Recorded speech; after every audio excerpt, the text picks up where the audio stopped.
7 o'clock in St. Louis, you are listening to The Morning After, presented to you by Brown and Crouppen on 101 ESPN and on the TMA STL YouTube channel. Tim McKernan, Doug Vaughn, Martin Kilcoyne with you from the Stiefel Studios. Welcome to our Healthcare Evolution 7 o'clock hour.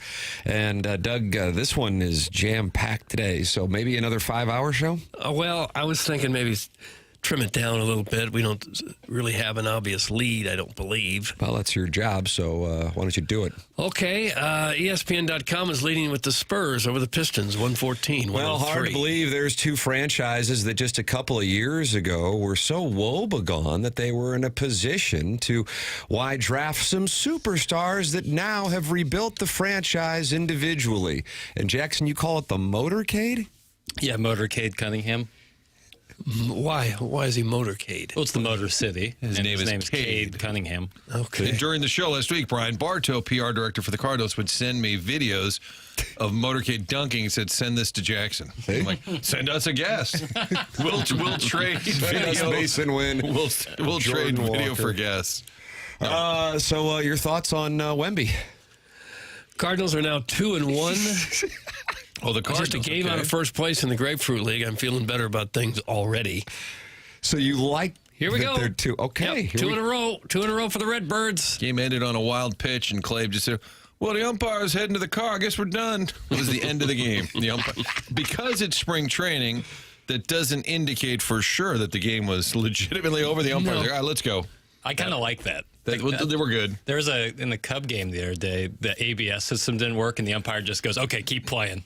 We'll figure it out. We'll figure it out when the season starts." They all have dinner reservations. Yeah. So when it's 1-1 after 9, we're good. Guys have tea times. That's the thing. Good.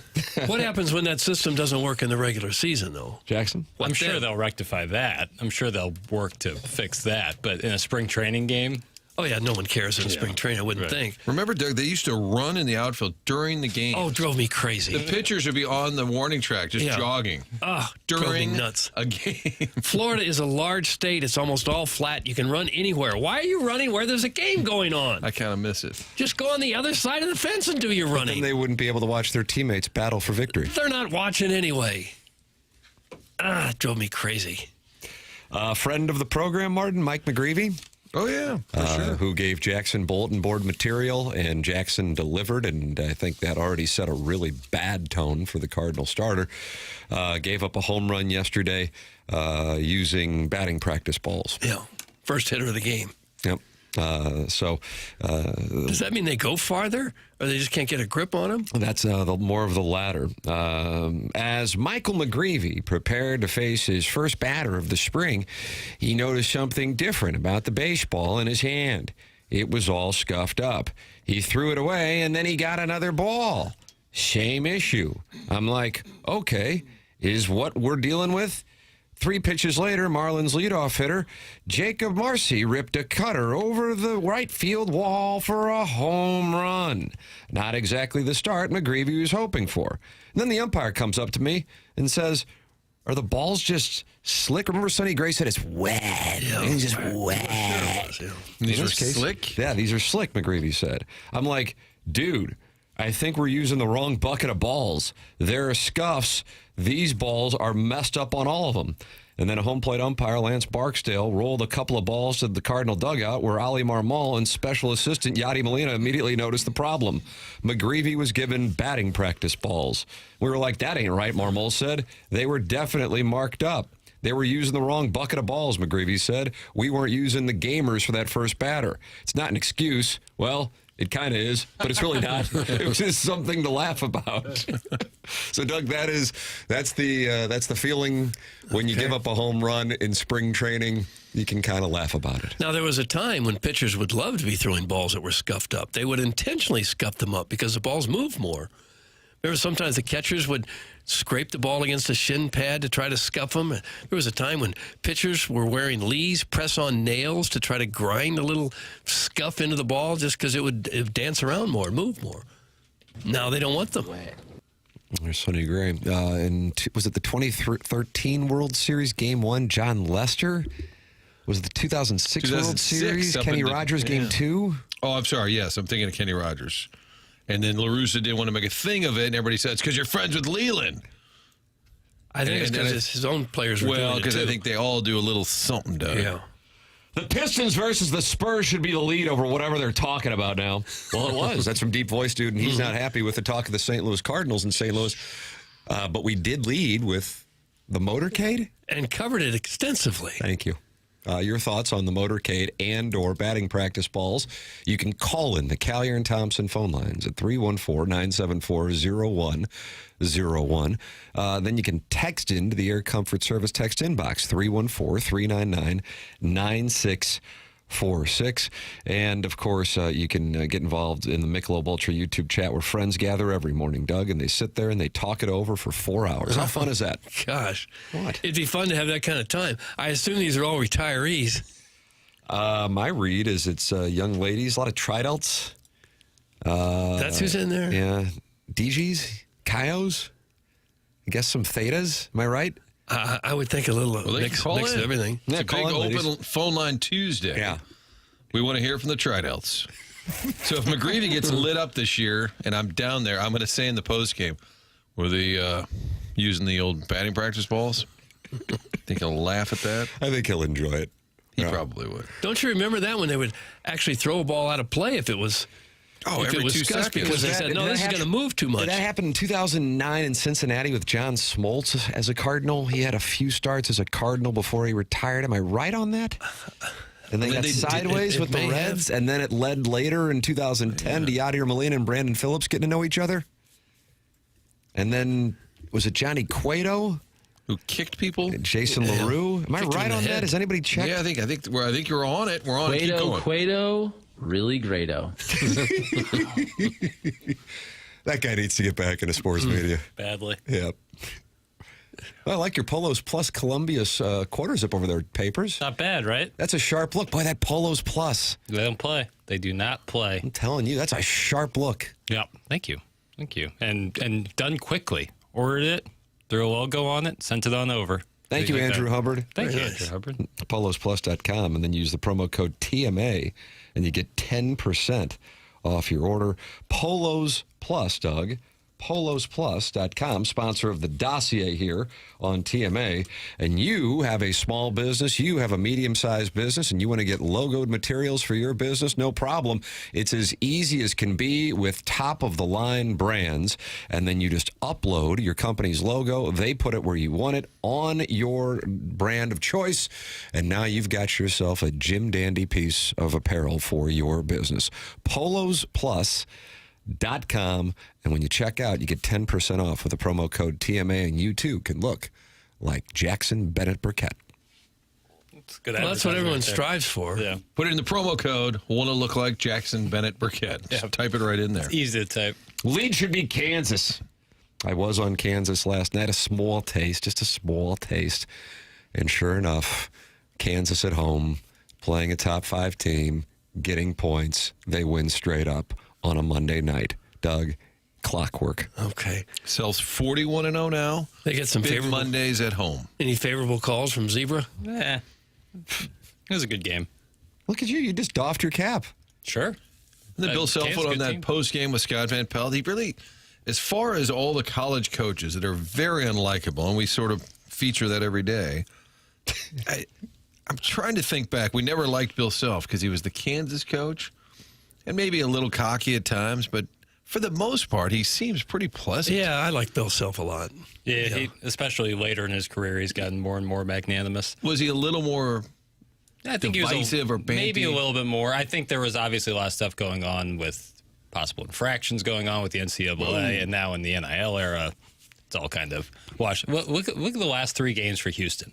At Iowa State, that's the number 6 team in the country, versus Arizona, former number 1 for like You're not saying these 2, colleges 3 in right. the months. Yeah, no. Arizona? Talking about. That's better. Bear down. And then at Kansas. That's a 3 in a row right there. They lost all 3. And people were like, Houston's reeling. Could you imagine playing 3 tougher games in a row? within 8 days. Yeah. Bill Self always seemed like he's a pretty level-headed, fair guy to me.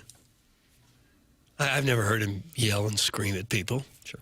Got a little sideways with Mizzou when they left the Big 12. Though. He said, Yeah, that's he it, we're didn't not like playing that. you anymore. Yeah. And I think he had a point initially. Then it was like, all right, enough. Okay. Of course, that Beaker Vaughn loves self. Yes. That's from John Gruden's burner. Don't we all wish Mizzou had hired Bill Self years ago when it came down to he and Quinn Snyder, wasn't it?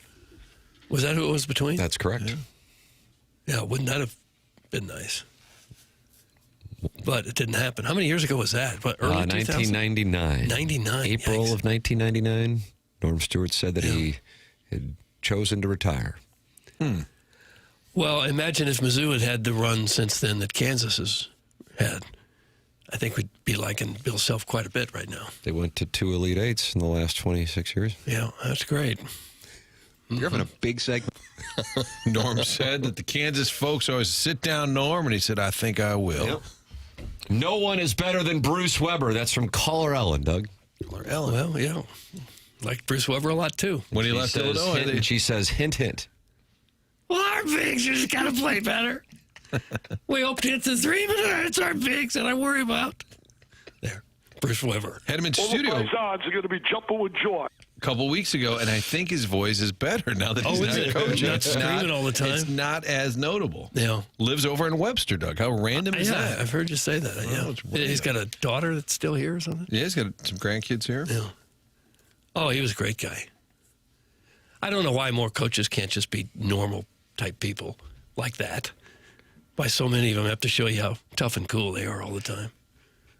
Maybe they get used to treating their players like that, and they just start treating everybody the same way. This show is a failure if we do not break down the hard hit rate of the Cardinals lineup in spring training thus far. St. Louis sports fans need the information they are used to. That's from the 314. Well, I think you can just stop the text right after this show is a failure. They need An the embarrassment, information really. that Sort of they're used to. Do we have a hard hit rate on yesterday's game? Papers has I that. am on Baseball Savant right now. I don't know Okay. if they do. Is that what you're actually? You seem to be knee deep. Yeah, in he some is busy. It housekeeping. reminds me of a first week of a month where Right. Papers is updating people's text names who don't have text names. And by the way, Jackson, you're only 6 days away from the start of a month, and it's the month of March. Goody. What, can I ask what Deep. you're tending to? I'm on Baseball Savant trying to find out this prior to hard that, hit you rate. seem to be knee deep in some housekeeping. No, I've just been on been my peak Adderall days. I would be on Baseball Savant a lot. Is Being that right? being like, Really? ooh, look at Jordan Walker's barrel So rate. one of the side effects of Addies is going to Baseball Savant? Well, you just got all this energy and all this focus. You got to use it somewhere. Yeah, so it's looking at guys' hard hit rates and exit velos. Baseball Savant is great, unlike this show. That's from Jackson's comrade, Jackson. It's a hell of a thing to unpack there. It's a hell of a thing to impact there. Jeremy Rivas was 2 for 2. Do you like his at bats, his approach? I did. I liked both his approach and his at-bats. Okay. Because he was 2 for 2. And his on-base percentage is now right at 500. Are you worried about Mason Wynn going 0 for 3 right out of the gate? Well, a little bit, yeah. I'm worried about 11 strikeouts for the team. Talk less sports. It's from Big Tuft. you go. This show has been a failure for more than 2 decades, and I'm tired of it. That's from Minute Bull Eligible. Doug Nolan Gorman 0 for 2 with only 1 K. Yeah. Got his eye back. He's cut that strikeout rate down to 50%. Adderall and Baseball Savant is an elite combo. That is from Cronky's Cuckstash. It's dangerous. Chaim Bloom told us not to worry too much about the hitters in spring training. Yeah, that was a good pro tip there from the president of baseball operations. One of the biggest mistakes an organization can make is overvaluing spring training offensive stats. That was the counsel he received when he sat down at the dais. The problem is when those stats translate into the regular season.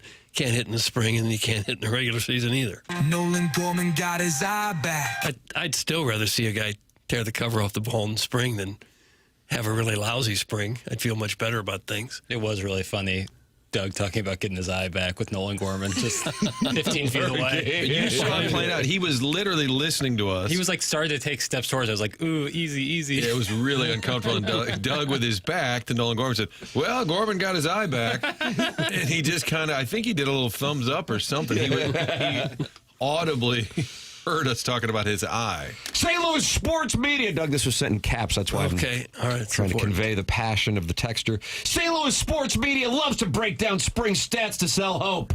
It's from the 314.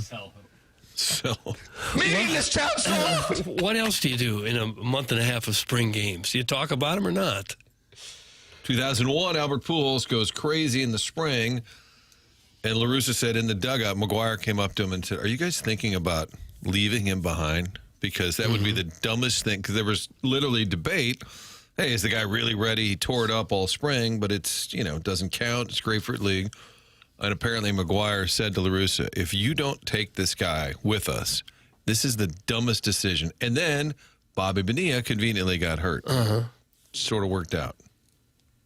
Doug, Bobby Bonilla would enjoy showing up to the ballpark about an hour before the game and playing his guitar while watching Wheel of Fortune with the clubhouse man. Well, game time is on time. Amen. Marvin Barnes? Yeah. You guys want to guess who the number one Cardinal hard hit rate was last year? Ooh. For the whole year? For the whole year. Burleson. 2025. No. The tie for first. But Herrera. no. Nolan Gorman. No. Donovan. No. Well, can we have initials? LN. L. Lars Newbar. Lars Newbar. Yes. Tied with Initials? JW. JW. Jimmy Williams. Who's Jimmy Williams? Managed the Braves. In the Phillies, am I right? And he only had one M? Okay. Remember that? How about that? John Wayne? Yeah, it was John Wayne. The Duke. Martin, he's in Hoke. Wow. Marion, I think is his real name. The stat sheets love Lars Nootbaar. This is another example of that. Yep. Yeah. Well, you just look at him and he looks like a player. He's kind of big. He runs well. He throws well. He's good defensively. He's got some power. You just think that he's always a better player than what you've seen on the field so far. I mean, he's exactly what you look for in a major league outfielder. And maybe this is the year to put it together. And Doug, he had Hagelin's deformity in his heel. Remember that? Hagelin's deformities. And what Both does that do to you? Call Hagelin. Yep. It has to do with they have to shave down the bony enlargements near the Achilles. And they did it on both of his heels. Sounds kind of painful. Is this a sports show or is it a show about how to waste a college degree when I grow up documentary? Doug, that's from Daddy Likey, and that couldn't be directed at me. Good news. Larry is on the line. He wants to talk it over with you. Larry, you are on the Collier and Thompson phone lines on 101 ESPN and the TMA STL YouTube channel. Here is Doug Vaughn. Hello, Larry. Hey, guys, what's up? No, it's Larry It's Larry Nickel. Just Nickel. I thought it was a guy named Larry. You called a little early with your wrestling report. Yes. Okay, that's fine. It's fine. Where did you have it slated today, Jackson? Anywhere and everywhere. Okay. All right, Anyway, go ahead, Larry. Before I get started with the WWF recap, I am watching Channel 2 News, Martin. Oh, look at that. Two Fox. Look at this guy. You are a lawyer. I need to get you a little ratings book, little blue book to fill out everything. You just check that box. 2 Fox all day long. Okay. Or not. Now let's get to the recap. Okay. Fire away. Let me get to it, Doug. Okay, sorry. There were 2 final qualifying triple threat matches to the last 2 spots in both the men's and women's elimination chamber matches. And Doug, let me break that match down for you. Okay. It is a combination of Survivor Series and War Games. There are 6 people in the cage, 4 individual pods, and 2 wrestlers start the match. And the get eliminated has to either be pinned or submit. Last person standing wins the chair match and goes on to WrestleMania. Doug, in the meantime, why don't you say something? Okay, Larry, I'm with you. Okay, the final men's qualifying triple threat match was between Jey Uso, the original El Grande Americano, and Big Bronson Reed, and the winner of the match, one half of the World Tag Team Champions, Jey Uso. Jey Uso. Congratulations to him. Okay. And for the women, it was Raquel Rodriguez versus Kairi Sane versus the other half of the women's tag team champions, Io Sky, and Raquel Rodriguez won that triple threat match. Okay. So both chair matches have been set for this Saturday in Chicago. So what do they get for winning these matches? Well, the Royal. Let me backtrack. Well, I didn't need a the long Royal Rumble. explanation. Okay. The Royal Rumble match winner gets to choose which champion they want to go against.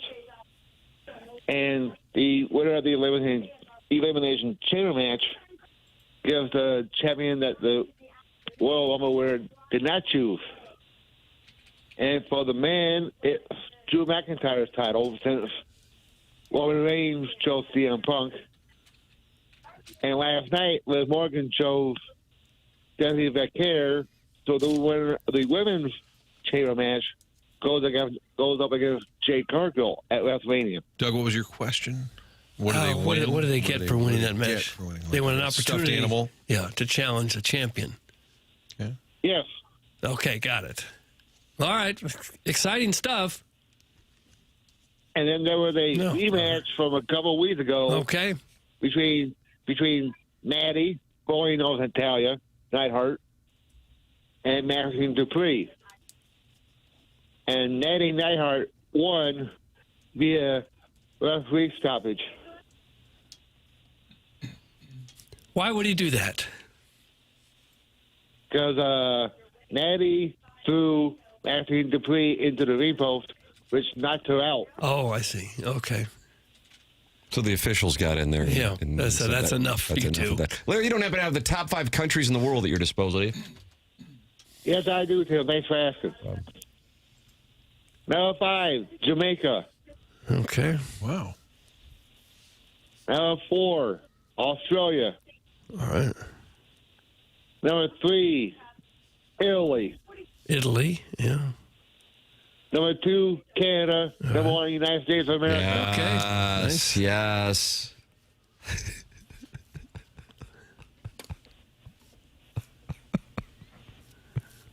Listen to this gallery.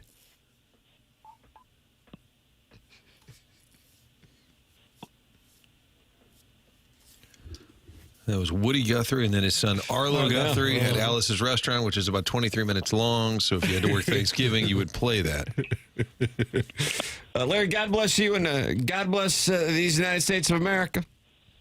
Yeah, God bless America. All right, thank you, Slade Nixie. Nickel, United States ranked number 1. Now, there's so much patriotism flowing through the veins of Americans over the last 48 hours with the win in overtime. However, Doug, there is a gentleman with a talk show in Canada who guaranteed a win for Canada going into the game, and now he is on the other side of it, and he's not doing well with what has transpired. Kind of similar to the Nevin Shapiro podcast, friend of the show, in which he's still Did we talking ever about reach out? Miami and Indiana. We never did. Did we leave him hanging? We were right there. Jackson, did you ghost Nevin? I mean, the fact that he's breathing sweet oxygen right now and not in the cell is probably.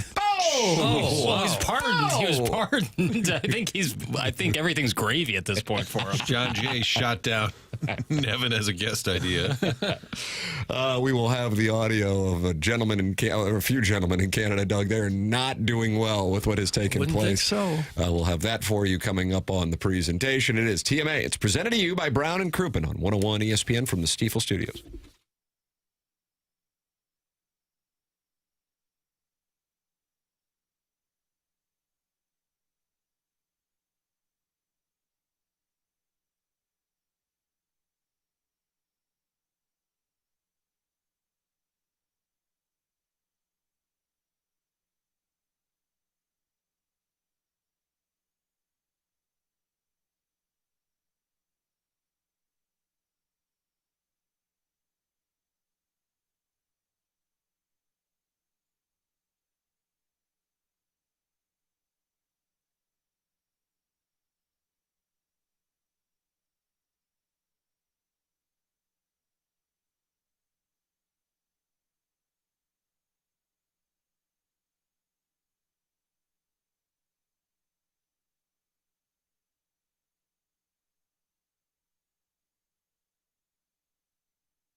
Like, why are we going with Sweet Home Alabama? I don't really know. We Larry- went with Freebird yesterday in celebration. Dude, Larry's putting me in a patriotic mood.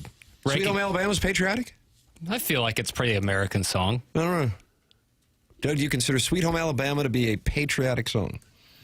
I don't think in terms of patriotism, no. Maybe regionalism. Well, it's just American. It feels very American. Okay. It's the definitive anthem of Southern pride and identity, rather a traditional rather than a traditional nationalistic or strictly patriotic song. This is per our friends at AI. You got to taste the sweet tea when you hear this. Yeah. And shake your shakers? I don't. Sweet tea, by the way, is horrible. Doing elaborate? Yeah. No. What do you mean? You got to have unsweetened. Sweet tea is just, it's like. Well, it's bad drinking for you. Straight sugar. Yeah, it's pretty tasty. I don't think so. Hey, Doug, I got KU to win by 11 plus on FanDuel last night at 6 before the game. Profit boosted it to plus 850. I have $47.50 more than I did yesterday, boys. That's from William B. Hung. Oh, nice. Congratulations. Man, it sounds like parties in the park in here now. Well, Jackson's feeling patriotic because of the United States win 2 days ago.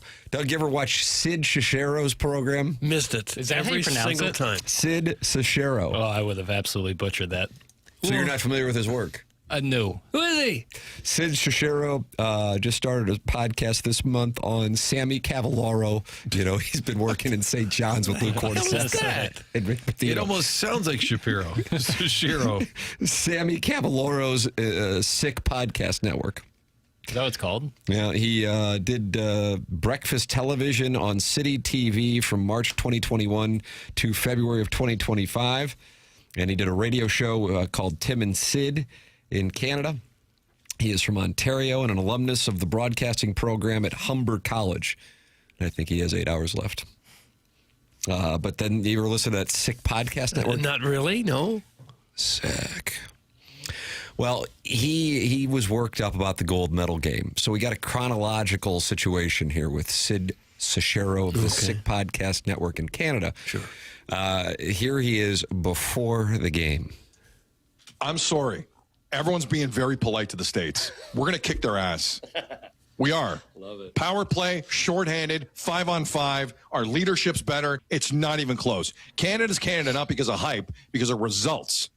Because McDavid's got 5 scoring titles and 3 Hart trophies, and he wakes up and he oozes success. Never mind Crosby or McKernan or everyone else. No, the Kachucks fought once. Really? Gonna be scared of the Kachucks. They got a podcast. They got a podcast. Chewbacca. Oh, look, JT Miller's here. Really? Really? We're going to be scared of the United States? I'm not saying they are, but we live next to NBC who have anointed them champions already, and it's so annoying. And God bless that commercial I keep seeing of America's players crying the tears of sadness under The Weeknd. So good. We also had a great halftime show once upon a time. Shout out The Weeknd. Save your tears for another day, States. I'm not being polite about this. This is stupid. They're not as good as us. And I don't say us often, but I live here too. Canada's going to win.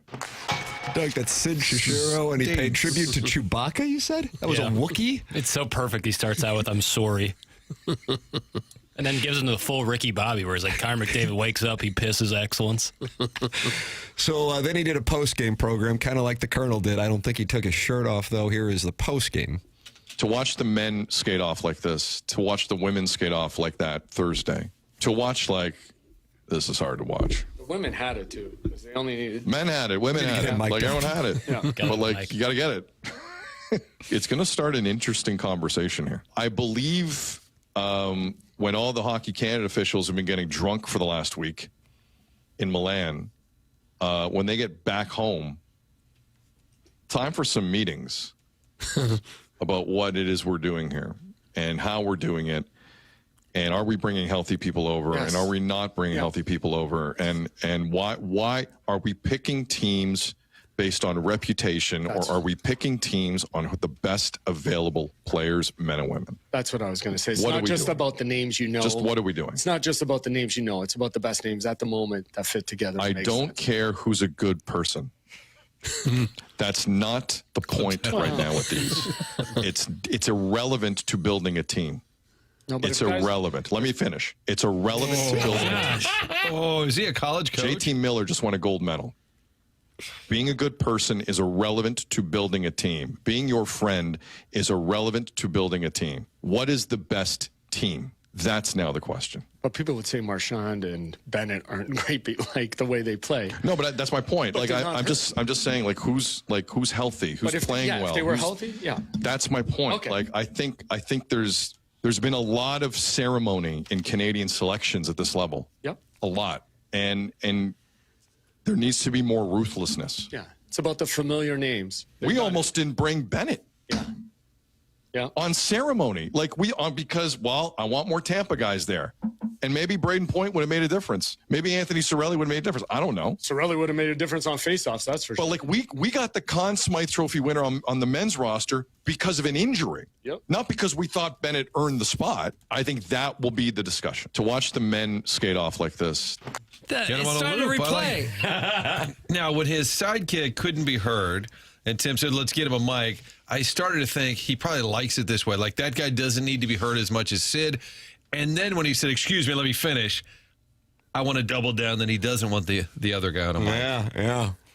Well, Let he me sure liked the finish. team before the final game. I'm going to start saying to Doug, let me finish. Oh, I sorry. like that. Let me finish McKernan. Jeez. Now, so he was in mourning there, Doug, but then he was back on the Sick Podcast Network yesterday, and now he's mad at Americans. Oh, If you're taking heat from an American buddy of yours or a coworker or Johnny lives in his parents' basement online, whoever it is, don't worry.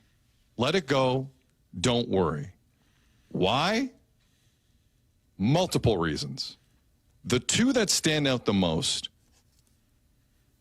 begin with America enjoying their best hockey moment in 46 years because that federation and that sport in the States has been a disgrace since 1980. So let them have their moment.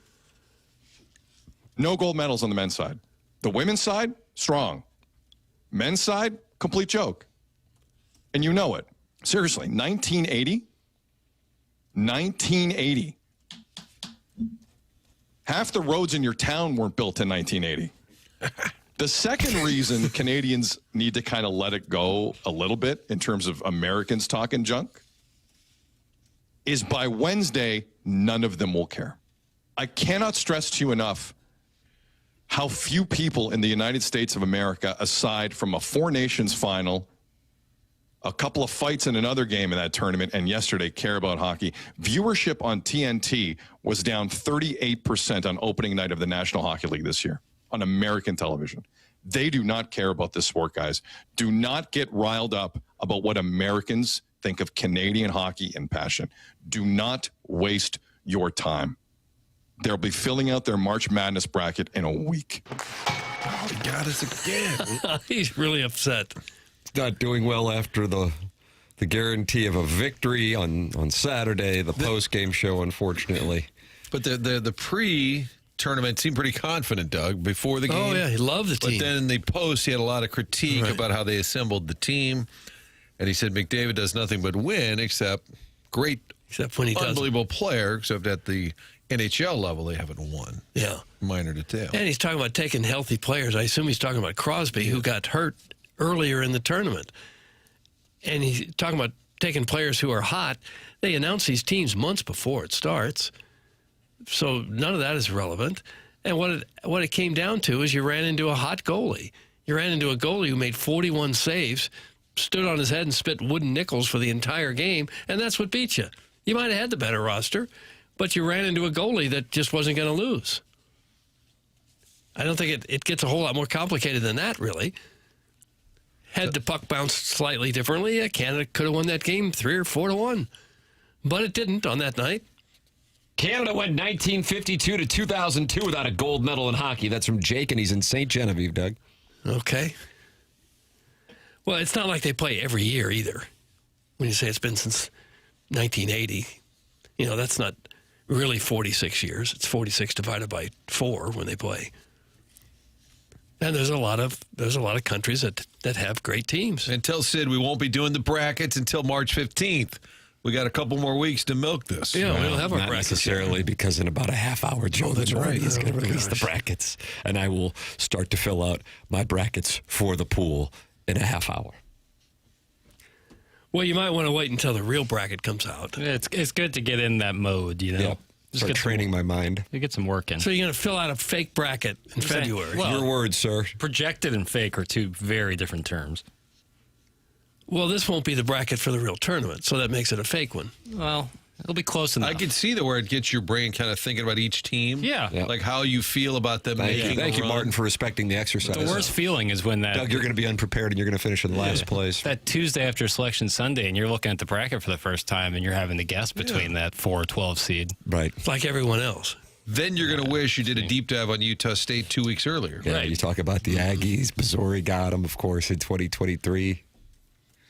God, is there anything more condescending? Let me finish. Like Tim always says, and that's really the way every sentence should start. Like Tim always says, it's an indictment on your team when you say you were the better team but still lost. That's from hard-bodied. I have to say, I just agree with that overall premise. What a strange thing to like be waving around that we were the better team. Well, then you lost. So that's on you. Mm-hmm. I don't get that. What a strange line to take. So either your effort or your execution wasn't good enough in a moment that you will remember until they put you in the ground. Okay, you can run around saying that you had the better team, but then you lost. So that has to suck even more. Mm-hmm. But they're going to fix it with meetings.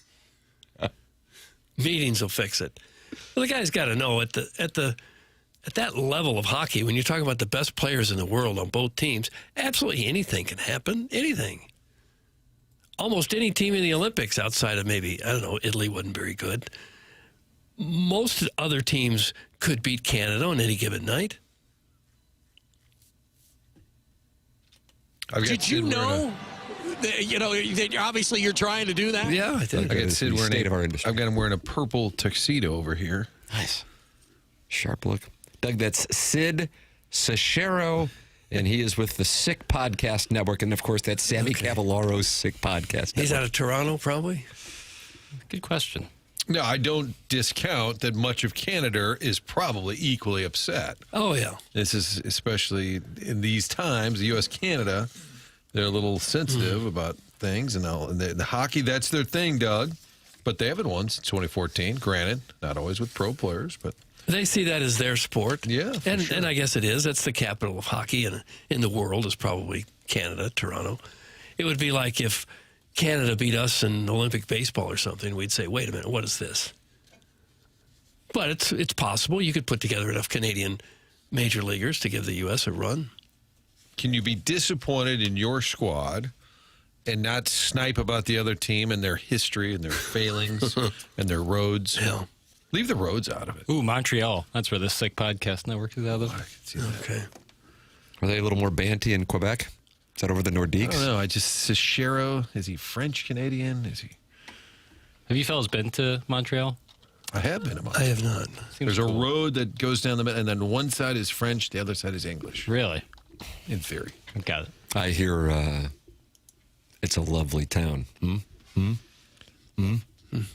yeah. It looks like from what I can tell, it looks like a little slice of Europe there in Canada. I think that's it. If you want to go to Europe and you don't want to go all that way, Doug, I want to go to Quebec. Doug, paint me like one of your French girls. No, I'm Right not there. doing that. That's when Doug and I visited an Expos game. It's amazing how dominant Canada believes they were when in the two previous games they barely got by. That's from Carlos Spicy Wiener. Yeah. I see in 2026, approximately 27 to 29% of active NHL rosters are U.S.-born players. So we're darn near a third of the league. So it's not like they just cherry-picked just a couple of players and beat Canada. They beat them with all-star NHL players. Doug, there's a lot of fire blow in Montreal, for real. That's from the recovering alcoholic in Belleville and Webster Groves. A lot of fire blow? What does that mean? What does that mean? I have no idea. Jackson? You got to go to Drug Church to find out. I did see an early rating for Canadian television, and it was around 9 million of the 40 million were watching. And I have to say, in Canada, I'm shocked that it wouldn't be higher. Yeah. You'd think at least half the country. But percentage-wise. Pretty damn high. Yeah. For sure. I think it was about 9 million out of a country of 40-some-odd million. So it was about a fourth. Yeah. Saying the U.S. will not care on Wednesday should make it even worse for you in Canada. It means they didn't put out full effort, and they still beat you. That's from Iggy's crestfallen accountant. I say 40 to 41% of NHL players are Canadian-born. So it's not like they have, hundreds of more players at that level than the U.S. They don't. A few. I think, Doug, I have to ask the question that needs to be asked. How did we find this guy? How in the hell did we know? My TikTok algorithm. Oh, my God. How is did we... the engine of this presentation. Yes. I mean, it brought us Nevin Shapiro. My Twitter tweets algorithm brought us Mike Francesa. And now, Doug, Sid Cicero. Okay. Of the Sick Podcast Network. All right. I'd kind of like to see Sid go on the Francesa show and have them go back and forth. We just like a good hot take. On the 12th day of Christmas, we had Bill's Hole. Oh, Iggy. What kind of a show are we running? Well, it's on the skeleton if you want to walk down the hall and find out. Relive. That came up in normal conversation. I think we were talking about Christmas carols. I think you went caroling. Doug, Finland has hotter billet dads than Canada does. That's from the Crestwood Coyote. Have they? Probably more billet families, I'd have to imagine, in Canada, right? Wouldn't you think? Yeah, but are they hotter than Finland's? Finland? And Helsinki? I don't know. Do they do a billet Was program that a flex there? that you knew a town in Finland? The capital? I wouldn't think there's a lot of American kids going to Finland to play their hockey growing up. Was Probably. Teemu Solani, Doug, was he Finnish? It sounds like it. And there's 2 E's, 2 M's? What is it?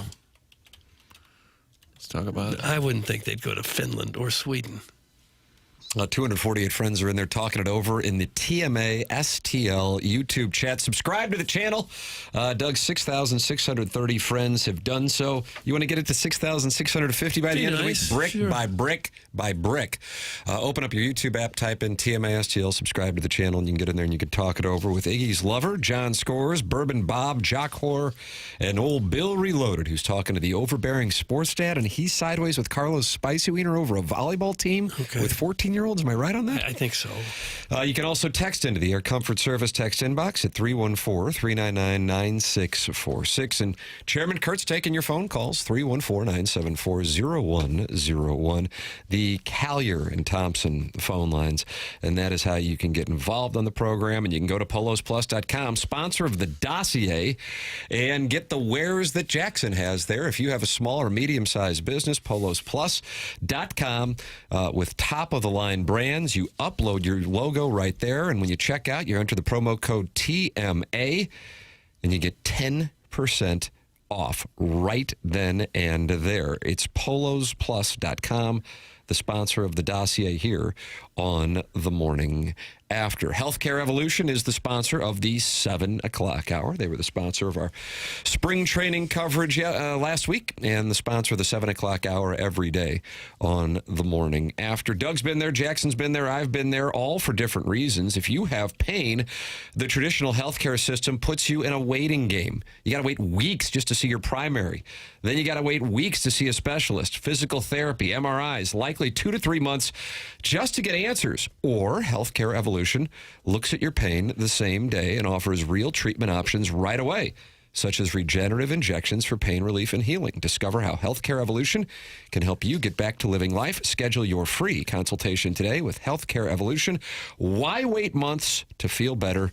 Check out healthcare-evolution.com. That's healthcare-evolution.com. Tim McKernan, Doug Vaughn, Martin Kilcoyne with you on the program. Martin, you have to leave early today. Doug is pissed about that. He didn't say anything to you, but he texted me. I want reparations. What do you have going on? I got to tell you, this is kind of interesting. The Sports Business Journal, which is a pretty prominent industry mag, is in town for their annual Sports Forum Awards. I guess they go once a year to a different city, and there are about 800 sports executives here. So it could be somebody in marketing with the Pittsburgh Steelers, could be somebody in ticketing from the Seattle Kraken. All these types of professionals from the sports industry are here for a couple of days. And part of the panel today is a discussion. I'm going to host a panel with Bill DeWitt III, scheduled to be Tom Stillman. I believe he's stuck on the East Coast. Chris Zimmerman, the Blues CEO, will be on the panel, and then Carolyn Kindle. So we're representing City, the Blues, and the Cardinals, and it's a discussion for the audience, which is not a St. Louis audience, kind of what works, what doesn't work. So this is a good opportunity for you to hold them accountable. Mm-hmm. You think right there in front of this national group. Why do you hate the Battlehawks? Now, it's a great question. I didn't put the panel together. Was asked to host. I did look at the lineup last night, and prior to me going up on the stage is Joe Buck. And I'm like, things you don't want in life. He's warming up to reorder that Polos Plus dossier. Warming Things up you the do crowd. not want to do is be on the docket as a sportscaster after Joe Buck. But he's doing a little fireside chat, and then we're doing the panel. So there's I think there's a lot of vendors who sell products that if you're a team, you might want them in your stadium. And then there's a lot of workshops where I think they trade ideas, fan engagement, marketing. It's actually kind of a unique event. Is there going to be a catered lunch? That was the first thing I asked. What will you order? In the green room. What kind of snacks are we talking about? That's the right thing to ask. The rider. Down at Union Station. So Sharon's Ladue pool boy is not excited about it. Sounds stupid. Oh. fair enough. You've got national executives from franchises all over the country. What if they're driving around listening to Larry Nickel call in? Like, wow, this St. Louis has got it going on. Ask DeWitt about the Navy hats. That's from the stay-at-home trailer park dad. Is this a good opportunity for you to... Bill, a brief aside. We were talking fan engagement and media rights. If you could address what really everyone wants to know. Maybe Gary Bettman's going to be there this afternoon also. Strick is hosting that. Oh, is that right? I saw a clip on Channel 5 last night. They're doing a lot of Olympic gold fallout and what it means here in St. Louis. And they had Strickland on TV and it said former coach. I'm like, wow. And he does coach, to be fair. It just seemed funny to see Strick identified as a coach. But he's doing the panel with Gary Bettman. That's great, Martin. Sounds important. Not. That's from Harrison's brother Master. You can't please these people. You can't please maybe them. I shouldn't go, Tim. Doug, you want to do it instead? No, when they say you didn't show up, well, Harrison's brother Master. You want fucko? You want something? Hey! I need to get that on my phone. Carry that around. It's a ringtone. Yeah. Is there a reason Tim isn't on that panel? That's from MD 2020. Do you think it's the godless pervert thing? Probably figures into the equation. Joe would probably be happy to let you take his place if I had to broadcast guess. hero. Can you imagine? We couldn't get Joe Buck today. He had something pop up, and instead here is local pervert boy. To give That's how they'd introduce you, I think pervert so. boy? Local pervert boy. Okay. So it's like, oh, he's from Market 24. That's You haven't made it awesome. on the national level yet. No. You're just a local pervert. People start throwing their itineraries around. Is there a national Furious. pervert? Clip that off. Well, Howard Stern sort of led the way. Yeah. No. Now, Joe would have that golf tournament, and every year he would bring in the biggest celebrities. I mean, on one hole, it's Rush Limbaugh. The next hole, it's Pete Rose, and there's Collinsworth and Aikman. And one year at the last minute, somebody canceled, didn't show up. He said, hey, just come out here. You can play. And they're doing the introductions. And I said, this is embarrassing. And he said, oh, play with the Suntrips. They don't care that you're a nobody. And I said, well, I mean, It's off to a flying start. Loosely phrased. I'm like, thanks. Now, here's some support. That's awesome, Martin. That's from Kwame Voyukas IV. Hey, there you go. A little pat on the rump. All right. That felt good, didn't it? We're bonding over a big win tonight in advance of the Dayton win. Jackson, have you taken a look at the spreads for the upcoming games tonight with our local college basketball teams? I have not, but I am currently doing so. Doug, you got Missouri at 8 debated o'clock this tonight. We were talking about it yesterday. Missouri and Tennessee. Tennessee. Remember that Arrested Development? Tennessee. Yeah. I see SLU's favored by 4.5. Shipped it. Missouri's getting 3.5 at home. What do you think about that? I saw in the SEC rankings yesterday, Tennessee was ranked second by the SEC media. I was kind of surprised by that. They're playing really well as of right now. Went to Nashville, got a win on Saturday over Vanderbilt. Tough week for Vanderbilt, losing in Columbia, then losing at home to the rival Vols. Yeah, they've won 4 in a row now. Arkansas was ranked third in that poll. Missouri was ranked 10th in the SEC. Tennessee has kind of been the beneficiary of a little bit of a softer SEC schedule. Uh-oh. Well, that's not. Sounds like Sid Cicero's over there. That's not. It's been a softer second half, I would say. Like they finish off at Missouri versus Alabama, those are tough, but then out South Carolina and then at home against Vandy. So all things considered, but they've been playing some good ball. Just watch out for that baseline screen. They'll be shuffling their feet left Man, and I'm right. going to be watching that tonight. No, you'll see it. This is Tony Romo over here. He's telling us the play that they're going to run tonight. I mean, 6 o'clock, Billikens. Rah, rah, rah. Billikens, shish, boom, bah. And then right at that, 8 o'clock, Martin. 6 o'clock on the old... And it'll start right at 8, of course. Better believe it. It's a little bit of a problem that the two Fox and Channel 11 have been partnered for 16, 17 years. And even yesterday I said, what do we call it? It's not the CW, it's St. Louis 11, I believe. No network affiliate. What happened to the CW deal? Well, I believe it's still CW, but they just don't promote it? Is that the live golf thing? They call it St. Louis 11, but I said, is it Channel 11? Rich, I don't know. KPLR, that game is on tonight, 6 o'clock, Dayton. SLU trying to win there for the first time since 2014. You can watch it on Channel 11, but we got a camera down at Humphreys for a little watch party down there. Are you going to go down there and have a scotch? I will not be there. Glenn Zimmerman decided last night that they didn't trust me to go down to Humphreys and be on site. That's the right move. My colleague Kevin Ryans will be there. We're looking forward to a lot of fans. They said they've got some beer specials, getting the kids to come on out and watch the game. So looking forward to Have both. some beer specials so they have the kids come out and watch the game. I think Tuesday night. Sure. Over-under for the SLU game, 156.5. That seems a little low for a SLU game. Yeah. Scored 173 the last time they played. What is the total Dayton. again? 156.5. Oh, it's probably right around that. So if the spread is 4.5, I'm going to try to do this off the top of my head. I'm a journalism guy, so math just not the forte.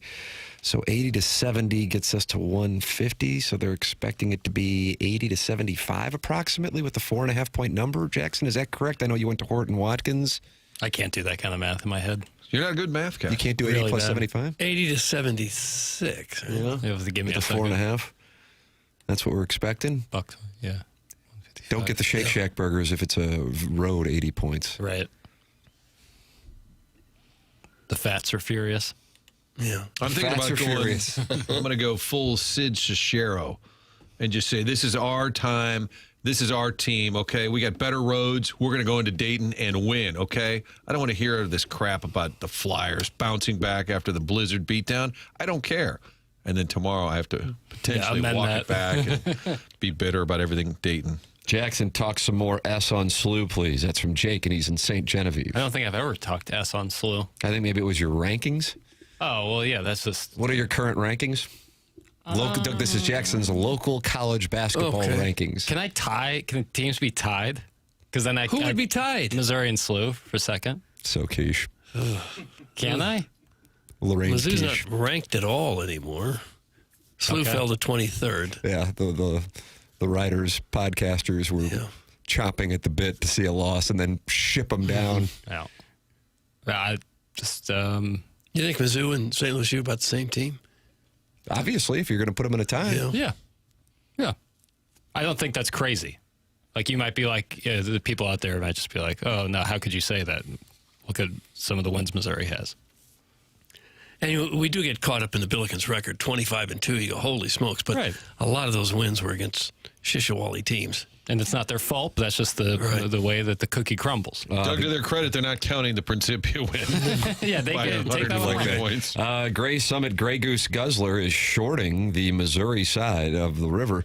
Vols win by 10 or more tonight, and if the Bills aren't hitting threes, they lose. That's the Gray Summit Grey Goose Guzzler, who is not high on what we will see tonight at 6 o'clock on the CW, Martin, Channel 11, St. Louis 11. Rich Gould doing the game. Gosh, I wish he was. Wouldn't that be great? And then at 8 o'clock, and that's an ESPN affair? Yeah. And then, of course, ILL with the Jim Dandy of them all on Friday night, taking on Michigan. Doug, that game lost a little luster, though, with what took place on Saturday. Duke over Michigan. And then, of course, Illinois blowing another big lead and then losing a big crowded. Is there a poly market for a wager on when the Missouri game will be joined in progress? Ooh, I like that. Can we set that up on Polymarket? Don't you use Kalshi? Like how many minutes to go in the first? I'm going to set it at 15:50. I think we'll join coverage at 8:12. Okay, but what will the clock be in the game? 18:43. Okay. Wow. Man, you're setting nice markets. I went 15:50. You went 18:43. The whole missing the entire first media break. You know that'd be what's going to happen. That'd be long. I agree with Doug. They've beaten LaSalle and Duquesne like 5 times. That's from Harrison's brother master. He's not impressed. That's true. 25-2 with an effing loss to Rhode Island. They are not on Mizzou's level. That's from Nathan from DeVille. I don't think it's definitive one way or another. I want to make that clear. SLU versus Mizzou, 6 versus 11, first round game. Book it. Make it here in St. Louis. That's from Bryce Almighty, Action Jackson. Well, if that's the case, then that means a 3 seed has to be playing in the other game. Am I correct on that, Jackson? Yeah. 6 versus 11, so that would mean 3 versus 6. Yeah. So I don't think that you're going to see a 3 seed with all the talent in the Midwest. I think you're going to see a 1 or 2 on both pods in St. Louis. Yeah. So I don't see that happening. Now, you could have it happen if St. Louis University is a 7 and Missouri is a 10, and then Dilladoy is the deuce. Yeah. And that's what Joey Lenardi was advocating for on this program when Martin booked him as a surprise guest. If I had to bet on seeds, I'd bet on Illinois being a 2 seed, SLU being a 7 seed, Missouri being a 10 seed. Oh, my God. So do you think it would happen right here in the gateway to the West? I don't see why not. There's no I'll be out of town. I won't be doing well with that. Huh. I think spring break vacation, it always times out with the tournament. But sometimes it benefits you because you can go to Wichita. It's true. Scenic Wichita. Thank you. Daddy, where are we going for break? Wichita. There'd be no geographic advantage for any of those 3 teams playing in St. Louis if they were playing against each other. I'm saying. Like if SLU played Illinois or SLU played Mizzou or any of that round-robin version of it, there is no geographic advantage. We've seen that with the bragging rights game. Well, we agree with that. You trying to sell me on something? No, I'm saying that they don't want to give geographic advantages to teams. That's correct. So the idea, but it only is required for the top 4 seeds in the first round. In the second round, it can happen, which was something Lenardi told us, which I completely was oblivious to. If only there was a definitive way to decide which team was better. That's from Kwame Voyoukas IV. There simply is not. That's why there's a committee.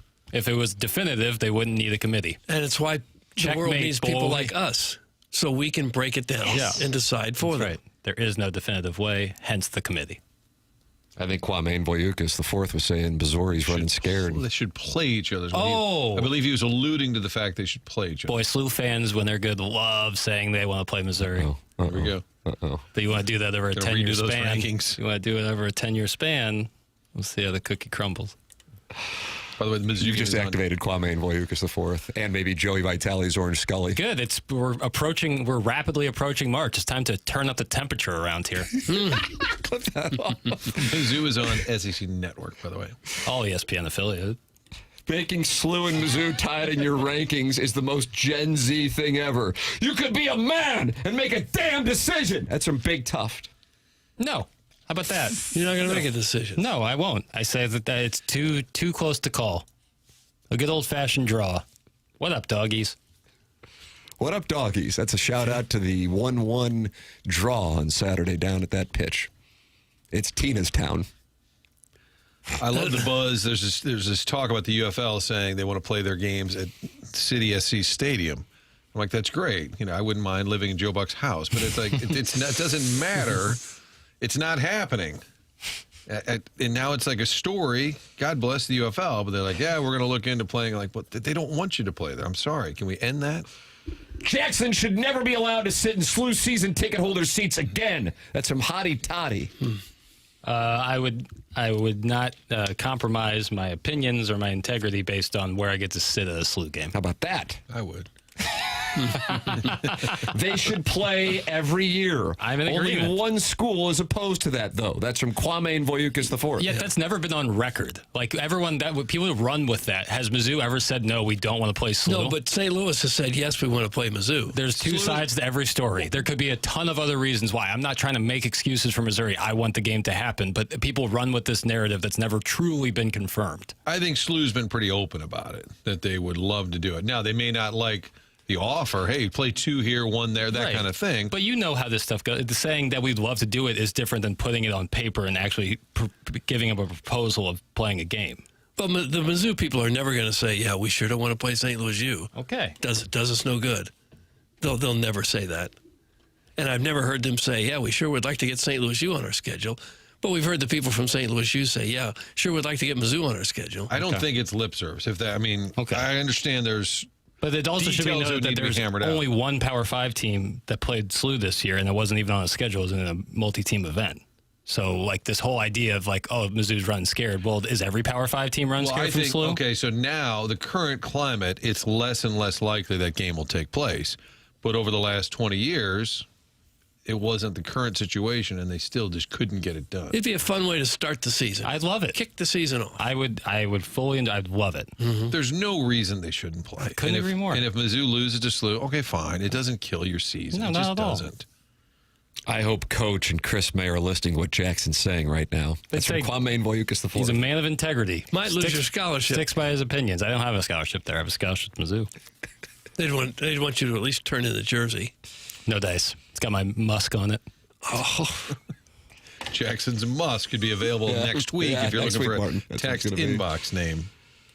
I'm sure SLU would love to play Mizzou, and I'd love to date Sydney Sweeney. That's from Baldwin Big Balla. Yeah, think about that, Doug. Well, put that in your pipe and smoke it. I suppose in the big picture, there is nothing in it for Mizzou, really. But there's something in it for the fans. Right. And There is something in it. Isn't that what it's about? There is something in it. Producing entertainment that people get excited about? No, there's some getting a good victory. If SLU's a good team, it's a good victory. That'd be a quad 1 win this year. I wouldn't turn my nose up at that ever. Holy cow, Jackson's the Nevin Shapiro of Columbia. That's from the Prince of Glendale. No, it's just this narrative has been out there forever, and it probably is true. I don't know, but it's like being run with as if it's confirmed, and I don't know. It doesn't pass the smell test 100%. Well, I'm not sure. Yet. We'll never get it confirmed because the Mizzou people will talk around it if you ask them point blank. They will never Probably. come up with a straight answer. Probably.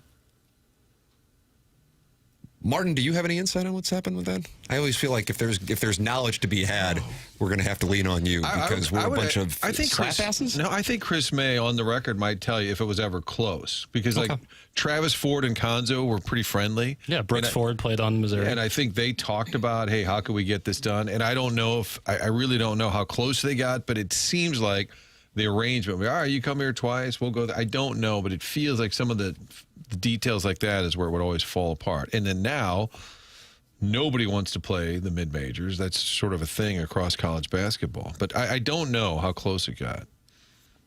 I felt like with Travis Ford and Konzo Martin, those two could push their ADs and say, why not? Let's do it. Well, 2 weeks ago on this program, Joe Lenardi, as a surprise guest, said he thinks the committee's going to take care of that and put SLU as a 7, Missouri as a 10, and put it right here in downtown St. Louis on Friday, March 21. Welcome to sundress season in St. Louis with a rivalry renewed in the NCAA tournament, and then waiting for them on Sunday, assuming they can get past White State, will be the fight in Illini for either a bragging rights rematch or a showdown with the Billikens in St. Louis. Doug, how do you do? I'm fine. I'm not sure a lot of people are going to be wearing sundresses to these games. Sundress season. Well, I've been to a lot of NCAA games. I'm not sure I've ever seen anyone in a sundress. You've never been to downtown St. Louis. You're almost guaranteed not to see any Doug worked in sundresses downtown there. St. Louis for 40 years. Have you ever been to downtown St. Louis? Email in the morning after at InsideSTL.com for our Design Air Heating and Cooling email today that comes your way on the PolosPlus.com dossier at 9:45. Doug, I hope this doesn't come off as a humble brag, but guess who I had in my house yesterday? Who did you have in your house? Steve from Design Air. You got to be kidding me. Along with Scott from Design Air. Oh. When I call Design Air, I get 2 men to come on over and see what the word is. Steve is dashing. He is dashing. And who was the other one? Scott. Scott, I don't have him on the list here. War Scoots. Yeah. How would you describe him? War Scoots? Okay. I'm still waiting for Seth. Seth needs to call in one day and say, okay, guys, it's getting a little weird. It's just getting a little weird. Yeah, they were over to, I thought we might have a situation. You know, with when you live in Carport Village, you have many, many HVAC units. And they had to tend to them. So they did wonderful work. And that's what Design Air Heating and Cooling does. DesignAirService.com. I'm a client. Martin's a client. Doug's a client. Why don't you become a client as well? And maybe you can see the dashing Steve or the fresh Scott. No, war scoots. It's Design Air Heating and Cooling sponsor the email today. The program's called TMA, and it's presented by Brown and Crouppen on 101 ESPN.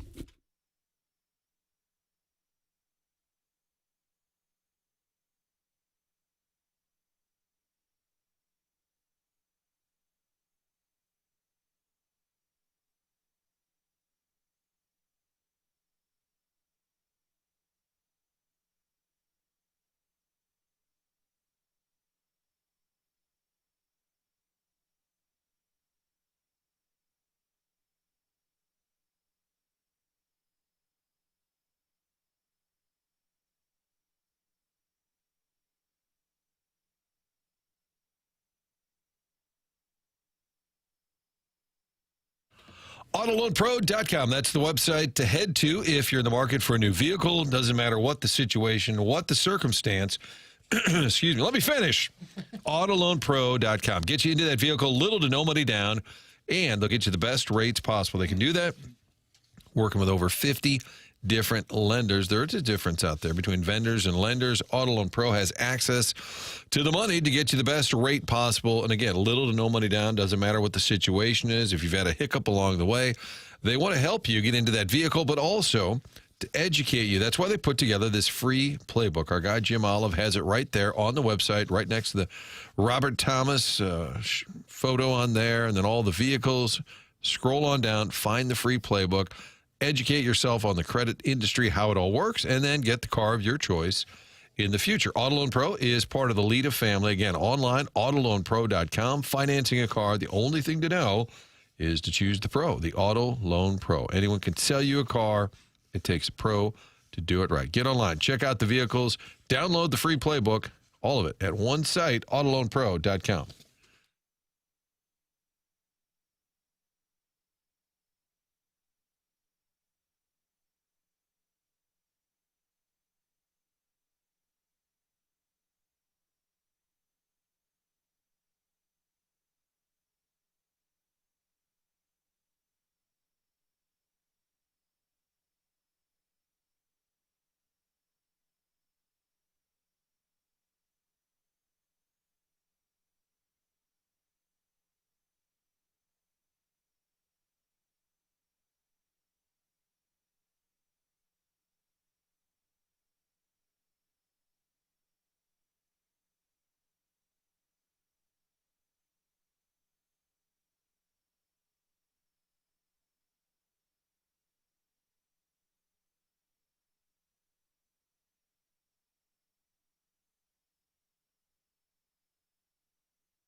This is Jack. So the Sports Center update brought to you by Universal Windows Direct. The St. Louis Billikens tip off tonight at 6 p.m. as they take on the Dayton Flyers on the road in Dayton. That's a 6 p.m. tip off. That was another Sports Center update brought to you by Universal Windows Direct.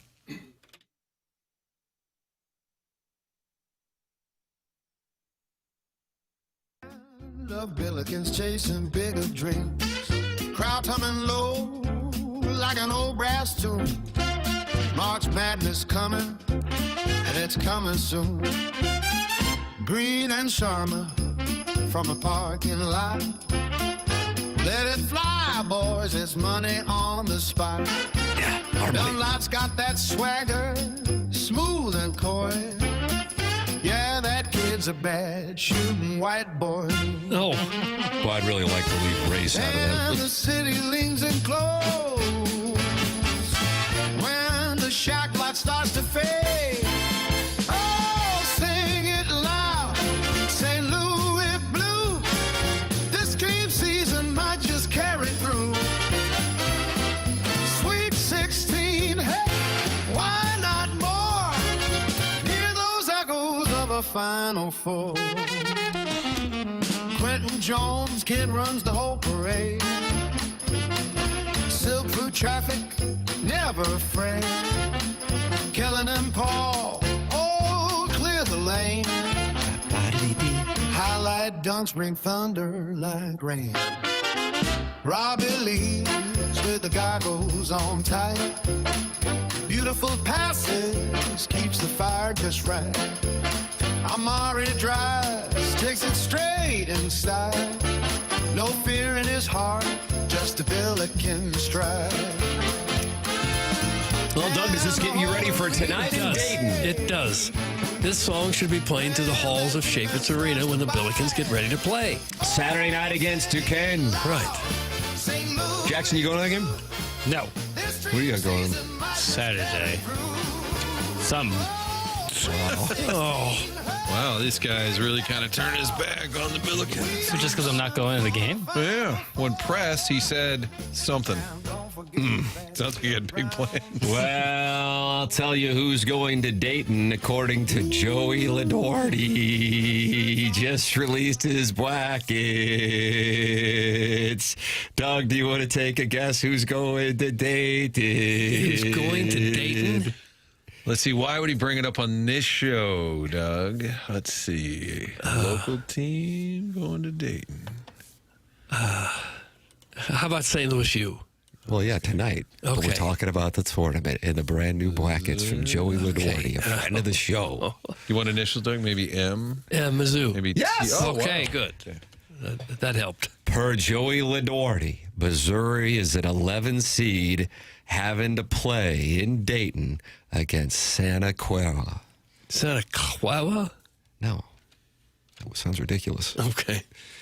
Now, if they get past Santa Clara, they will meet Denny Crum in Louisville. Hasn't coached there in years. Now, the story that's going to get people buzzing as they start to fill out their brackets this morning. Now, I see this in Greenville. You're saying Dayton? I can't. I can't. If you don't know where the 11 versus 11 plays, then Jackson can't help you. Jackson, can you help him? I can't, but I also see Greenville. 11 versus 11. It's the play-in. The first four. And then they would advance. Jackson doesn't like the term play-in. Well, it's a field of 68. Doug, do you like the term play-in? It doesn't bother me.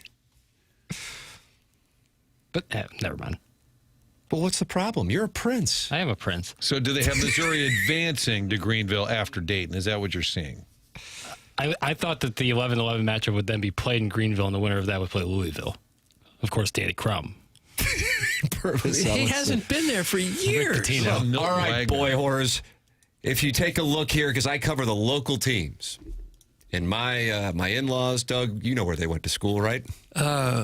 Mizzou. No, Southeast Missouri. It's okay, SEMO. Father-in-law played football there. And they're in the 16 matchup. And if they get past BCU... That's with Thane Cookman? Yep. Okay. They'll take on Michigan.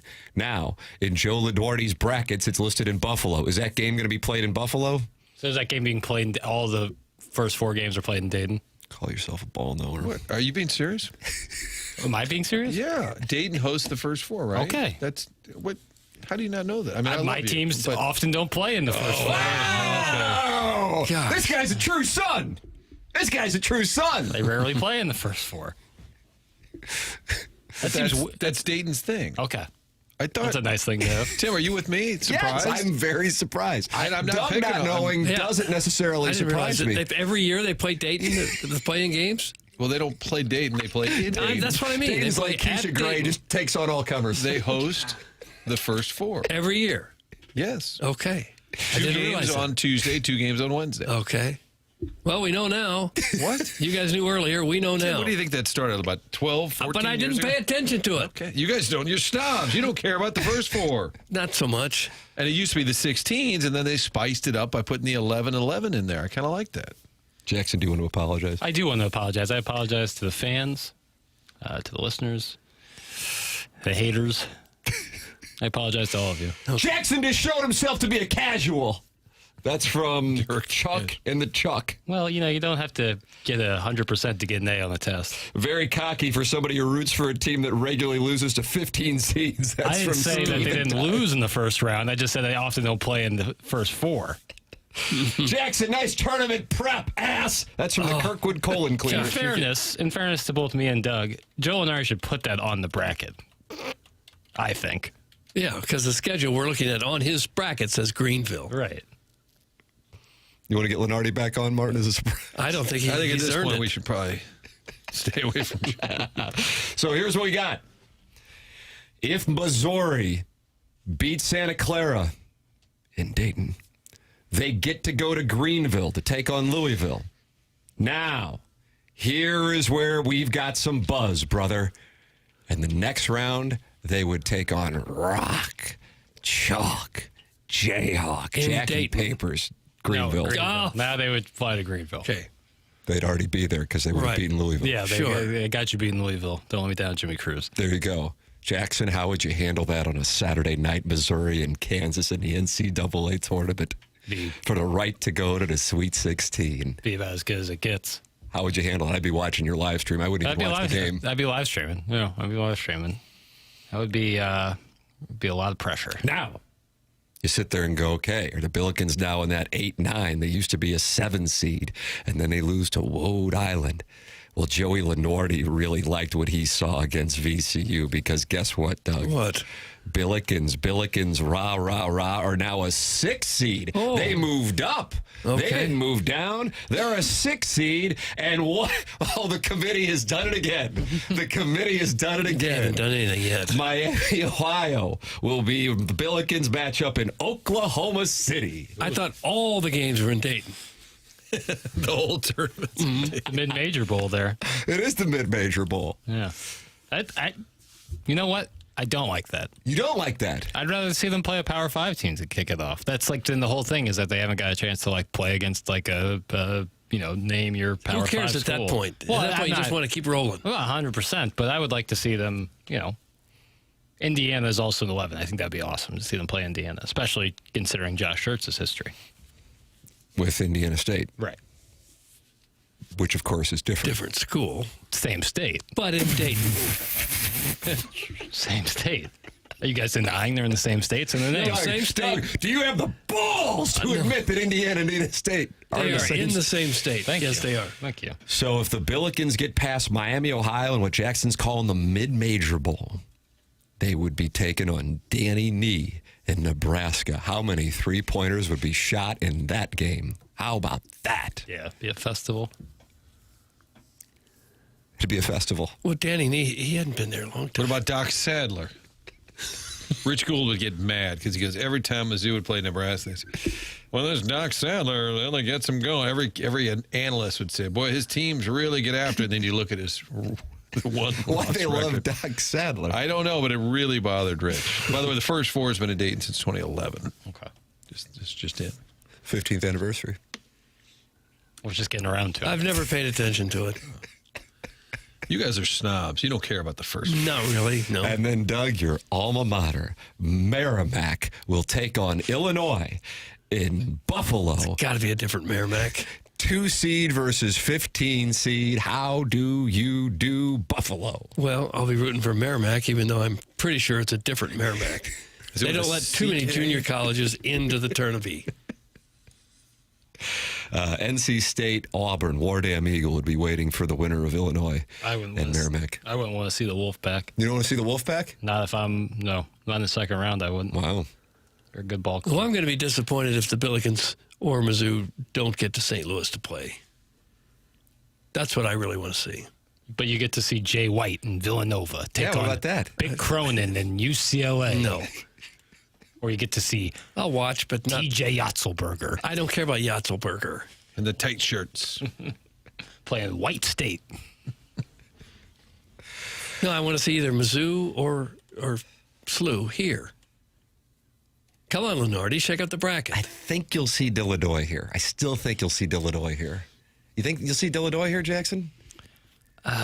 Maybe. It's hard enough to try to pick where the bracket's going to be, let alone where the teams are going to play. And yet Lenardi does it. I know. That's why you have to admire his work. For the record, he has Purdue and Iowa State as the 2 respective 2 seeds making it to St. Louis now. Yeah. He's shipping Illinois out to Buffalo, Billikens to Oklahoma City, and the Tigers, of course, they have the choice of playing in Dayton or Greenville. I think that's not good. I pick Dayton. Short drive. Short flight. I wouldn't want the Santa Clara matchup, by the way. The Billikens already played them this year. I know. I didn't know they would do that. Good. Rematch. Santa Clara's good. All the local teams will be out by the first weekend of the tournament. Some dirty Chewbacca. That's a take. Watched Illinois play ball. Pretty damn good. Yeah. And the majority of teams will be out by the first weekend. Think about that. Half of them the first day. Yeah. Or the first 2 round. days, yeah. And then another half. Yeah. Jackson is the college basketball guy on the show and doesn't know the first 4 is played in Dayton every year? Yikes. That's from Kwame Voyukas IV. He's not happy. Yeah. Yeah, Well, then Ed Time says masterclass by Jackson today. Damn this right. This is a masterclass. Yeah, take notes. Your thoughts on how this bracket shakes out? I think it's a really good draw for the Billikens, Doug, because I think Nebraska's gettable. Yeah. And to be fair, Doug, in all seriousness, this Lenardi's pretty accurate, pretty close. How about him moving up to a 6? He had him at a 7 for a long time. I mean, historically, he's pretty good. It's impossible to guess where they're headed, but he's been decent on that. But for sure, as far as who gets in and who doesn't, it's pretty darn close. And he's got SLU playing Miami of Ohio, first round. Mid-major bowl. Cute little story. They're undefeated. The committee does it again, don't they? The committee didn't do anything. Miami's, 27-0? They don't play a real strong schedule, so who knows if that's a legitimate 27-0. We'll find out in the tournament.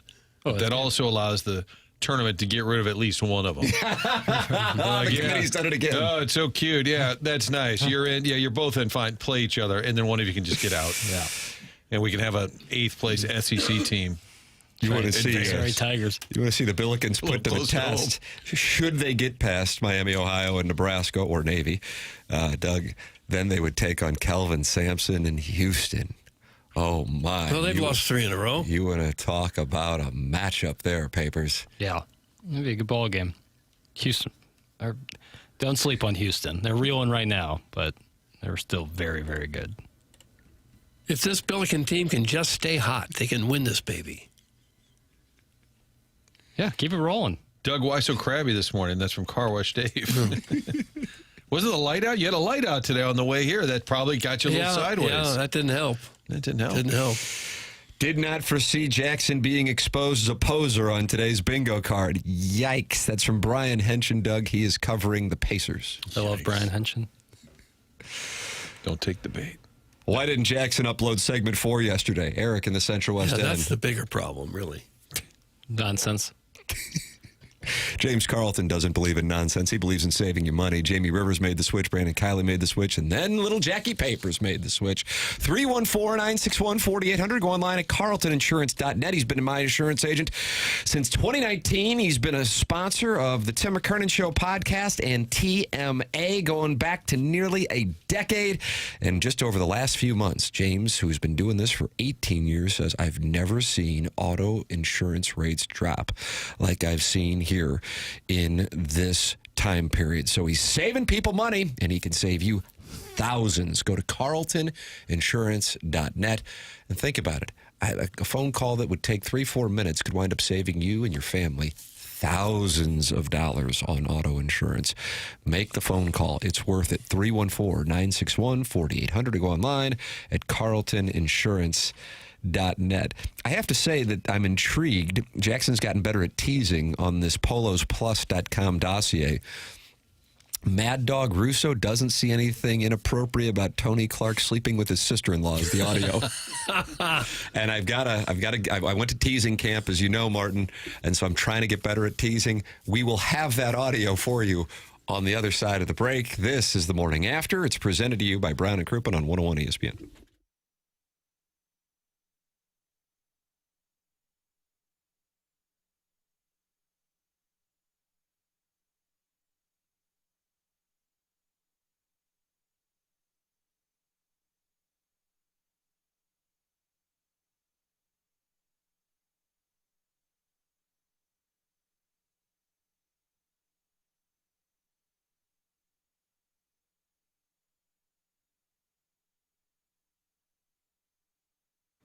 All right, we may not know where the first four is. It doesn't matter. We know where the best cheeseburger is, and that is the Village Bar. Right there in De Pere. Been there for over a century now as a general store back in the day. Great food, great place to hang out, meet your friends for lunch or happy hour, take the family up there for a great meal, inexpensive. On top of all of that, so you've known about the Village Bar for years. What you may not know, the barn out back is home to 1879 Distilling, and they've been making these award-winning spirits over the last few years, starting to pick up these awards around the region. Red Barn vodka, so many different flavors of that. 1879 rye, 1879 bourbon. And when you order a drink, say, hey, I would like that with 1879. Folks are starting to ask for it around town. It started as an homage to the German heritage in the 1800s down there on the river. St. Louis was great at making these spirits. It's back. 1879distilling.com, the website. You can read more about it. Check out all of the different options. Then on Saturday, stop by the tasting room. That's noon to 5 on Saturdays. A really cool spot. It's just to the east there. It's connected. East side of the Village Bar is the tasting room. Noon to 5 on Saturdays. Sample the products. Find out a little more about it. It's also a bit of a little gift shop in there for all things Village Bar and 1879 Distilling. Get online, find out more, 1879distilling.com.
Pretty sick.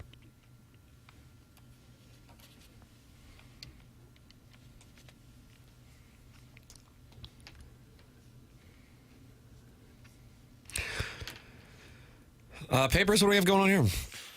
Sid Cichero? Yeah, Sid Cichero, Doug. He's of the Sick Podcast Network, not high on the United States, and upset as a Canadian with what transpired on Sunday in Milan. Referenced this Weekend song, and I was like, oh, I haven't heard this song in a while, so I wanted to play it. So he was crapping on the Weekend for playing in the Super Bowl once? He was telling Americans to save their tears, preemptively, of course, and said, shout out to The Weeknd, another great halftime show. The Weeknd, Doug, of course, Canadian. Oh, is he really? Yeah, from Toronto. Okay. See? Save your tears. Well, I have a lot of tears for that. The program is called The Morning After. It is presented to you by Brown and Crouppen. We broadcast from the Stiefel Studios. Martin headed to the Sports Business Journal seminar that he is participating in this morning in downtown St. Louis. Chairman Kurtz sliding into the dais, and we welcome you to participate in this program in a wide variety of ways. You can call in Callier and Thompson phone lines, 314-974-0101. You can text in 314-399-9646. And, of course, you can email in as well, themorningafter@InsideSTL.com. And then you got that Michelob Ultra YouTube chat, TMA STL YouTube channel, or just go to youtube.com/TMASTL. Doug and I have set a personal goal to get to 6,650 subscribers by the end of this week. We're at 6,630, and we just say brick by brick, and we're already now at 6,640. Oh, nice. Close. Tip of the cap to the audience, where they are talking it over with the Wentzville walking stick. Libby Jackie DiCaprio, who has an Arkansas Razorback avatar. Needs to update. He needs the orange tea. The power tea. And Bourbon Bob talking over with the TMA remote lamp. They're all in there, 245 friends. You can watch the show, see Chairman Kurt at the dais with Martin having to exit early. So, Doug, kind of a development in Major League Baseball's collective bargaining agreement situation, which could shut the game down following this upcoming season. And that's Tony Clark, the former union chief who resigned after an internal investigation revealed an inappropriate relationship with his sister-in-law. And she's a union employee. So that compounded the already difficult, is the euphemism I'll use, personal situation, and made it a professional situation. Friend of the program, Chris Mad Dog Russo, though, doesn't necessarily see anything wrong with it. Take a listen. That it was due to an inappropriate relationship with a sister-in-law who, is in her 50s. What's so inappropriate about that? I don't understand. I mean, this happens all the time, this stuff. I mean, why would that be considered inappropriate? It's his sister-in-law. All right, so it's his brother's wife. I mean, I guess it's inappropriate, well, but maybe isn't that a family matter more so than is a union matter? And everyone's married in this scenario? Do we know that? I think he was looking at it more from an incestual standpoint. Clip that off. I don't believe. It wouldn't be incest. Of course not. But I don't think anyone was arguing that. Clip that part off. I don't think anyone was arguing that's where the inappropriate nature came from. It came from the fact she was a union employee, not that he was doing something like incestual, which I think that's how Mad Dog took it. Ew. Based on that audio. So to be clear, you're not kink shaming, because that could be a real problem. I might have to shame that. Both by my moral compass and the law, I think I would have to shame something like Doug, that. is it a crime to sleep with your sister-in-law? No, it is not. In terms of sister-in-law, no. I'm talking about general incest. Now, if she's not married, is it a former sister-in-law or still current sister-in-law? They've never said that she was single. I think definitionally it would have to be current. Otherwise, you would think. If they got divorced, she would no longer be your sister-in-law. Right. Guys, I need the dais to debate this for me. Which is worse, your brother's wife or your wife's sister? That's from Josh Bob Bill, who shares a building in Tampa with Keisha Gray. Doug, why don't you spearhead this one? Worse would be your wife's sister. Yeah. Because there's a blood relation there to your wife. Yes. But your brother's sister, there'd be no blood relation. Your brother's sister would therefore also be your sister. Your brother's wife. But if you are with your brother's wife, if you're married, not only have you alienated your wife, but also your brother. Yeah. But the other way, you're just alienating your wife. So I think it's the other way. Yeah, at least you can keep the fellows around. Guys, can Iggy call in and give his expert point of view? I think you'd have a good take on this. Iggy, call in 314-974-010. There's only a small number of people that have any real expertise in this area that have been there and done that. On the 12th day of Christmas, we had Bill's hole. Okay. Now, as you know, we've had emails come in for the Design Air Heating and Cooling email today in which one of our listeners has become attracted to his father-in-law. Right. So let me add that to the conversation for you to answer. I need the days to debate which is worse, brother's wife or wife's sister or wife's father. Wife's father? Wife's father would send your wife, the daughter of the wife's father, probably into some sort of existential crisis. Mm-hmm. At some point, I'm just saying somewhere like the wife would have to then deal with the fact that not only is her husband, who she thought was straight, likely at least father too, at least bi. Yeah, at least she's going to be a mess after her this father, who she thought was straight, at least bi. That would rock your world. And then not only that, but then cheating has happened too. So that's a 3-course meal. Mm-hmm. Of Triple issues. crown. Yeah. Mm-hmm. Do that when the holidays aren't coming up. Right. Yeah, that's a summer activity if you're going to do it. It's not a summer activity. It's a no-time activity. Well, I'm just thinking. I'm thinking if it's going to happen, it'd be at like some sort of barbecue. No, it's not going to happen anywhere, anytime. Sharon and Clayton is not happy with the conversation. Here's a thought: just don't cheat. That's Sharon and Clayton. Well, yes, okay, of course. And we're not advocating for. The question that we were asked, and of course this program has always been for the audience, the question that we were asked is, which is worse, wife's sister or brother's wife? And then Doug insisted we include wife's father. I didn't insist on that. And so that's what we're debating here. But nobody is advocating for infidelity, in particular with your wife's father. I'm starting to become attracted to my wife's father. So it has happened. That's what happens to Gabe on that post-game show when he goes to the voicemails. Oh, gosh. This is what happens when the Cardinals can't hit. Right. Mm-hmm. Even though they've won 2 out of 3 and seem well on their way to a Grapefruit League crown. I've done it, obviously. People could say I didn't, but I have. You can email in with your thoughts on the question. The morning after at InsideSTL.com. We have the Design Air Heating and Cooling email of the day. And down the stretch they come, Doug. That's the fun thing about this here. Shooter McGavin with a 1 email lead over Dad's quote-unquote business partner. A 2-goal lead over Buck Swope, a 2-goal lead over Marty Horowitz, and a 2-goal lead over Marlon's Family Barbecue. Not Mr. Licks has a win. Johnny Cutesack has a win, and Brad and Boca has a win. That is the standings update for the Design Air Heating and Cooling email today. And coming up in the month of March, we are giving away a $5,000 prize for the Design Air Heating and Cooling email of the day. Doug, would you like to know what that prize is? Sure. Jackson, would you like to know what that prize is? I would love to know, Tim. Chairman Kurt, would you like to know? I want to make sure that this is unanimous, because if it's not, I can't do it. I can't wait. So there you go. Jason Gosrow of Schaefer Door Company has said, you know what? I saw the success that Seth Goldcamp of Design Air Heating and Cooling had in January with owning the month of January in St. Louis by giving away a $10,000 HVAC system.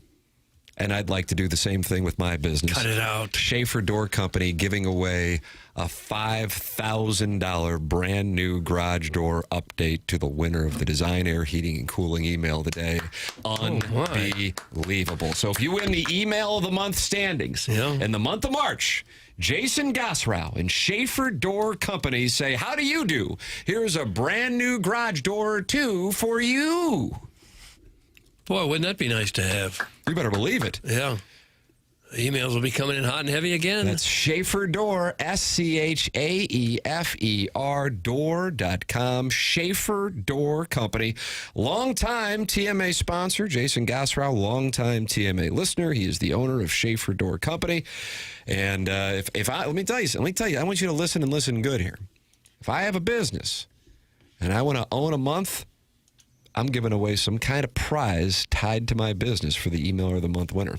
You got, you know what you have? You got St. Louis buzzing. You got St. Louis buzzing about your business. So if you want in, April's available. TMCKERNAN at InsideSTL.com. Tip of the cap to Jason Gassrow, and they're not happy about the No, gosh. Who's not happy? The Jerkwood from Kirkwood says, what if I have 3 garage doors?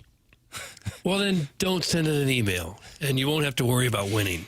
Ollie doesn't know. Can you put a door on a carport? Yeah, that's a good question. You probably could. Right. Would it serve much of a purpose if you just had one door? No. When are we going to have a prize that I can upgrade my trailer with? It's time for me to be king of the trailer court. That's from Tim's Toothless Bottom Boy. Didn't need an HVAC system in the trailer court and doesn't need a garage door in the trailer court, so he feels like these prizes are kind of discriminatory. We need a cinder block sponsor. Put some new blocks under the trailer. Can we lay down some ground rules up front so Whoopi Burkett doesn't screw Kevin Miller over again? That's from Beer Cats. Are you like representing Kevin Miller? Yeah, not one of these texts have come from anybody that emails in. No. It's on Miller. If he wants to send in the same name, then he's got a chance to win. But if he sends in a different name every time he emails in, he's not going to win. Jackson, is that your policy? I guess since I did that policy in January, I didn't have to do it in March. Got to stay consistent. Any great litigator starts the sentence off with, I guess. Mm-hmm. I didn't know I was on the stand here. Yeah, this is a deposition. That's fair. Seth's promotion exposed the renters. Schaefer Doors promo is going to expose the carport owners. That's from Alan Dadeville, and he won in the month of January. So this guy knows. You're not going to try to win a garage door for your carport. Well, let's say you were.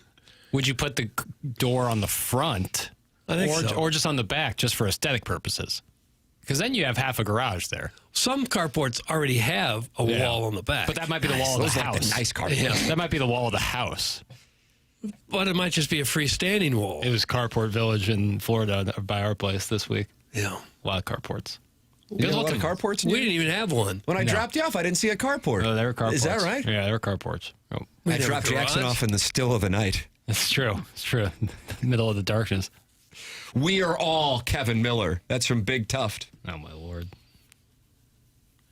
Well, if he wants to send in a goofy name at the end, which is part of his shtick, maybe just put his initials on the back. That's exactly right. Just you can still have the dumb name, but at the bottom of the bottom. I don't like the term dumb name. I have a problem with that. Silly name, distinguished name. It could be any name. Yeah, I like you may have put him into an early retirement. We haven't heard from him since this all went down. He's so crestfallen.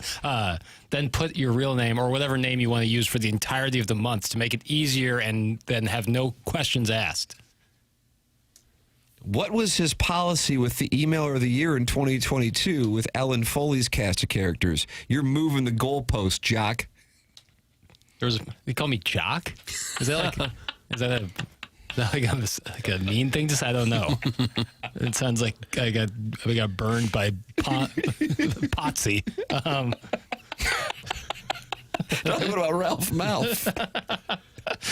I believe that winner got about a $4.03 little trophy, not a $10,000 HVAC system. So maybe my rules were more stringent. How about this breaking news? This program is there any show in the market that breaks news more often than this one, and also talks carports more than this one? Not that I know of. No. Jesse Kiowski, who is the promotions director for TMA, listening to the program and just texted me, let the texter know that the $5,000 prize covers up to a 3-door garage. How about that? Wow. Can you imagine anybody with a 3-door garage listening to this show, though? No, that's why it just won't come into play, really. Yeah.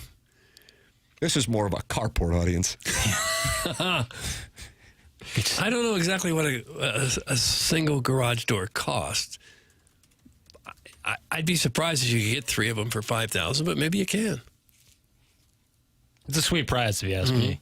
Hey, comrade, Just stay consistent. Finally, the Berkey dictatorship's being exposed on this show. That's from Steven Time. How'd that feel? This is so dumb. I don't even know what to say. Is Alan Dadeville eligible? Jackson? Let me get back to you on that. I don't know, honestly. But I will find out. That I can find out. Damn, I only have 2 garage doors. That's from the sun launcher. Yeah, you're out. People are That is starting. a humble brag. And just like speaking of breaking news, there's even more. Oh, wow. Doug? Okay. Matt Luff is on the move from the St. Louis Blues. Per our guest tomorrow, Jeremy Rutherford. The Blues announce an AHL trade. They've acquired forward Julien Gauthier from the New York Islanders for Matt Luff. Well, that should turn the season around. The Braves have just extended Chris Sale. Breaking news everywhere. Okay, yeah. He got $27 million. 1 year, $27 million. So he probably has 3 garage doors. The pride of Florida Gulf Coast University. Mm-hmm. Alan Dadeville has issued a statement. I'm good. Got the doors replaced a couple years ago after a hailstorm. That's Alan Dadeville. So he is withdrawing from the field, and wow, that opens things up to the masses. So the contest will begin next Monday, and it will go through Monday the 30th. Now, I am on spring break with the family for a portion of the month. You going on this? You probably don't have spring break with the kids at this point. I'm going late March. Oh, yeah? Yeah. Where are you going? Tampa? Tampa Town? Lake Placid. Lake Placid. Jackson, you know what happened there? Miracle on Ice. Mm-hmm. Look at that! Oh, yeah. Going there for a hockey tournament. Oh, is that right? Uh-huh. Nick Vaughn. Mm-hmm. Oh, that'll be awesome. Yeah, it'll be fun. How cool is that? Kind of hard to get there. Yeah, where do you fly It's all into? day. Is that a Buffalo? Fly into Albany. And I then you flew to drive. Albany to go to the Hall of Fame. Yeah. I think you drive the other direction from Cooperstown. And you had world-class accommodations when you were in Cooperstown? That's a great observation. Certainly, it's subjective. Stayed in a bed and breakfast with a woman who cooked my breakfast, and then Doug observed that she had the hairiest of armpits. Mm-hmm. And I don't listen. You know, this program is pro-liberty and anti-kink shaming, and really those are the foundations of it. But when she reached over to hand me the eggs, and I saw the shrubs there, it gave me pause. You weren't hungry anymore, were you? I got a McMuffin. Is this pepper or a shrub? You don't want to ever have to ask that question. But just because I had that experience in Cooperstown doesn't mean all bed and breakfast owners have shrubs under their arms. No. And maybe that's your thing. And again, that's why I'm like, okay, yeah I'm pro-liberty. The Finger Lake Special. That's right. Finger Lake Special, they call that. Well, I stayed at an Airbnb in Cooperstown, too, but there was no hairy armpitted gals. Was it an Airbnb or a bed and breakfast proper? That was more like an Airbnb. So the host was not present? The host was not there. Is that where the whole hoteldeals.com thing went down? No, that was actually New York City. Yeah. Manhattan. Yeah. Oh, they nicked me. I got nicked, folks. I got Nick bad. Folk, nice. I got That's reference. I started to say Sick folks. tie-in. I said, started to say folks. It didn't come out. Yes, yeah, that's how Doug's subtle brilliance comes out. Jets kicker references. Nice. You a little pudgy, if I remember. Man, I have 2 garages, but I just got the doors replaced. Damn. That's from the TMA remote land. Gosh. That's the only thing that was stopping you. 2 garages. So get your emails in and start feeling what's going to get read, what's going to get through Chairman Kurt's filter. And Jackson, you are taking questions, I guess, with regard to the rules. Sounds like Beer Cats is trying this case. Kind of is that William Garrison? Yeah, he's doing it in good faith, too. Really looking out for his fellow man. I'm sensing. Well, we should assure people that we do take the voting seriously. Of course. Yeah, That we do it we're doing a anonymously. secret ballot. Yeah, we don't talk about who we're voting for. No. True secret ballot. We're still doing it in the month of February. Yeah, even just though there's not a prize on the line. to stay informed. Mm-hmm. You can email in because this is spring training now for a big month. Thank you to Jason Gassrow, Schaefer Door Company, the lift master garage door provider. That's Schaefer Door Company, SchaeferDoor.com. That's the prize for the month of March. The program is called TMA. It's presented to you by Brown and Crouppen on 101 ESPN from Stiefel Studios.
Doug, is this Gautier with Kimbra? I think so. I don't know. But then it was sampled for Anxiety with Doshi. Remember that? No, I don't remember it. Do you remember Doshi and Katy Perry at the Video Music Awards? Remember that? No, I didn't watch that. It's burned into my memory. Papers, thoughts? The Blues just traded for someone named Gauthier, if I'm not mistaken. Look at this that's guy. what this is all about. Look at this guy. Okay. Peter Puck. Look at the videos from Miami where the boys with their gold medals are hanging out at 11, where Doug used to hang out with Michael Irvin and Andy Gibb. And this is a late-night establishment in which they're enjoying a wide variety of libations, all while singing the Star-Spangled Banner. Hello again, Francis Scott Key. Doug, say hello to Francis. What? Hello, Francis. Look at that video. How about that? Okay. Patriotic. Now, unfortunately, Sid Seixeira, he's got that podcast on the Sick Network. He was not seeing it being likely for America to win on Saturday. Then he got mad at Canada on Sunday after they lost. Then he got mad at America after they lost as well. Not done, though, Doug, with a Canadian TikToker. Do you follow Hockey Illuminati? No, Big I Leafs don't. guy, and he's not doing well with the loss either. You might want to take a listen to this. He's really displeased. Okay. Go ahead. What pisses me off more please. than anything, all of the Americans who know nothing about hockey now thinking that their nation is a superior hockey nation because they beat us in one game. We're still better than you guys. We still love the game more than you guys. To the Americans who are in the hockey community, congrats. Savor the moment. You guys have been knocking on the door a long time. We finally let you in with a little bit of help from the refs. But let's get serious here. Anybody with a handful of hockey cells in their brain watching that game knows that the better team did not win today. And that's just sports. Sometimes that happens. Ask the 2025 Blue Jays in the World Series. You know what I mean? Like, Canada dominated that game, especially in the second and third period. This is a best-of-7 series. They win in 5. And they looked great today. They looked amazing today, despite not being able to bury their chances without Crosby, without Morrissey, with McKernan clearly not playing at 100%, and with Bedard at home. And I get every team left guys at home. We could have that debate, but there was no glaring omission like Bedard off of this roster. That was a massive up. Go. Massive up. And I tell you something else. You know why they play 3-on-3 and not 5-on-5? Because the Olympic closing ceremonies were at 2 o'clock this afternoon, and they had to make sure everything got wrapped up in time so that it didn't bleed into the ceremonies, which could have happened if they played 5-on-5 to the death. How bullshit is that? Hey. If it goes to 5-on-5, which is what it should have been, it's just a matter of time before the dam breaks. You knew the rules going in. Same for both sides. You knew the rules, and you wouldn't be complaining had you won. I don't understand the, I guess, brag about the better team didn't win. Well, that's on you. If you're the better team and you didn't win, isn't that a self-own? Doug, do you ever say self-pawn? No, I never do. It is a self-pawn. It is a self-pawn. Pawn that hole. It's like never how sports has ever worked. It's like, well, this team was better on paper. Can you imagine after we came back from New Orleans, Doug, we flew back together on a little private plane. Remember that? Yeah. Out of Baton Rouge. Thought we might go down in a fiery ball. You guys were actually on a private plane? Of course we were. I went to St. Louis U High. Yeah. When you graduate from St. Louis U High, you get a private jet. Salad days, man. I had Kirkwood as well. And if the Rams, Marshall Falk and Kurt Warner are like, I mean, we lost, but the better team didn't win. Yeah, What are we doing with this? What a strange thing. And since social media provides an echo chamber for the inbreeding community, then the dumbest crap starts to be used as like a way to like defend losing. What a strange line. I mean, that is a bigger indictment on you if the better team didn't win. That means you choked under pressure. Yeah. That means you failed when you had the advantage. That means this moment that most of you will never, ever have again, you will be lying on your deathbed thinking about it. So good. The better team didn't win. Sweet. Enjoy it. Enjoy your silver medal and your stuffed animal.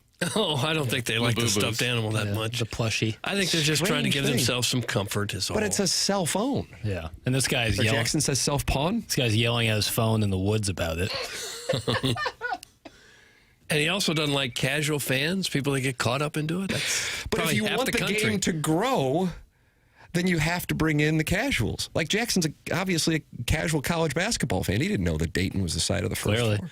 Yeah, that's another thing, too, is like the people talk like 364 days out of the year talk about we got to grow the game, get the game more popular, and then as soon as that like works against them, it's like, oh, well, these people are casuals. They have no idea what they're talking about. They don't love hockey as much as if you get some sort of medal for loving hockey more. Aren't most people casual fans with most of the Olympic sports? That's right. What, are you passionate about curling and off years? No.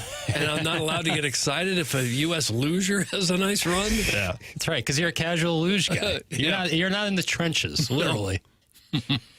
Cry me an effing river, Illuminati! That's from Ray King, and he's had enough of the hockey Illuminati. Okay. Who dominated on the scoreboard, huh? That's from the Veiled Prophet. Yeah. Well, that's their sport. That is their sport. And they didn't come out with the gold medal. So the whole country probably is just bitter, bitter, bitter. On top of not having a cup since the early 90s. Mm-hmm. Was that L'Habitant? Was that L'Habitant? Yeah. Wow, you know that. That I remember. The Montreal Canadiens won in, what, 92? Who'd they beat? They beat another tough club, I'll tell you that much. Give me a dartboard, they'll tell you. L.A. Kings. I think that's right. Was that Barry Melrose, Doug? It was. Was that when they were in the Chevron logo jerseys? I think so. It was like in the heyday of the NHL video game that was in the Swingers. Right. The one, oh, yeah. Great one. Make their head bleed, right? Yeah. That was Vince Vaughn. Mm-hmm. Look, I made Little Wayne's head bleed. Wonderful. I have two casual 7-year-old fans at home. They saluted the national anthem after the game. They love Jack Hughes, and they hate Canada. That's from the 636. How about that, Doug? I don't hate Canada. I've got no reason to hate Canada. What about Hockey Illuminati? I don't What about hate Sid him Seixeira? either. They put milk in a bag. He's bitter because they lost. This is their big national sport, and they lost. Thought they had the better team. Thought they had the game won, and they didn't. So they're bitter. Did the Soviet Union say in 1980 the better team didn't win? What a strange thing. I just don't get it. I swear, like if I, were a 5 handicap and 10 playing against a 10 and I lost straight up, I'd be like, well, the better golfer didn't win. Well, that's on me. Right, the better golfer that day. He rose to the occasion and I slipped up. Right, you don't win. What are we doing with this? What a strange thing. And Nathan McKinnon's a cup winner. I just don't. I understand Hockey Illuminati saying it, but for McKernan and John Cooper to say those kinds of things feels a little different. Right. Doug, I have 2 casual wives at home. Thanks. That's my 314. How's that working out for you? Can we all agree that the NHL needs to ditch the All-Star Game stuff and the 3 years in between the Olympics, keep doing the 4 Nations tournaments, expand it out to other countries as well? That's from that one guy. Yeah. I do think there is something to the fact that it is every 4 years or, if they do it every other year. Yeah. Like if you do it every year, it doesn't have the same oomph to it, And by the way, this is also the byproduct of it's a great thing that Canada got past Finland on Friday to set this up. It doesn't have near the feel that it has by beating the best. Right. I mean, how many people, goes back to Finland again. Remember that the U.S. beat Finland to win the gold medal in 1980. They're focused on what actually took place in the semifinals against the Soviet Union. So to be the man, you got to beat the man, Doug. That's what Nature Boy Ric Flair said. All right. And you want to beat the best. That's why, who was in the Eastern Conference semifinals in 2019, Jackson? Eastern Conference semis, you're talking about Hoop Rock? No, sir. Oh. The Boston Bruins played the Carolina Hurricanes? I think you're right. Mm-hmm. Yeah. How about that? This, people say Jackson doesn't know hockey. No, he does. He sure does. He sure does. He wanted to play the Bruins. Absolutely. You wanted to beat the best. Right. You wanted to beat the best. Especially Boston. Yeah. And you don't want it to be because of a call, and you don't want it to be because of an injury. You want to beat the best. So, but then if you are the better team and you lose, well, the better team didn't win, well, then that's on you. Right. Or you're tipping your cap to the other team even more so that they beat you and you were better. I don't get it. What a strange thing. Here's something I don't get about Olympic hockey. Norway basically wins the Olympics, had the most medals. Sweden has a great hockey team. Finland has a great hockey team. Norway has no hockey team. You don't play hockey in Norway? They didn't even have a team in the tournament. Isn't that strange?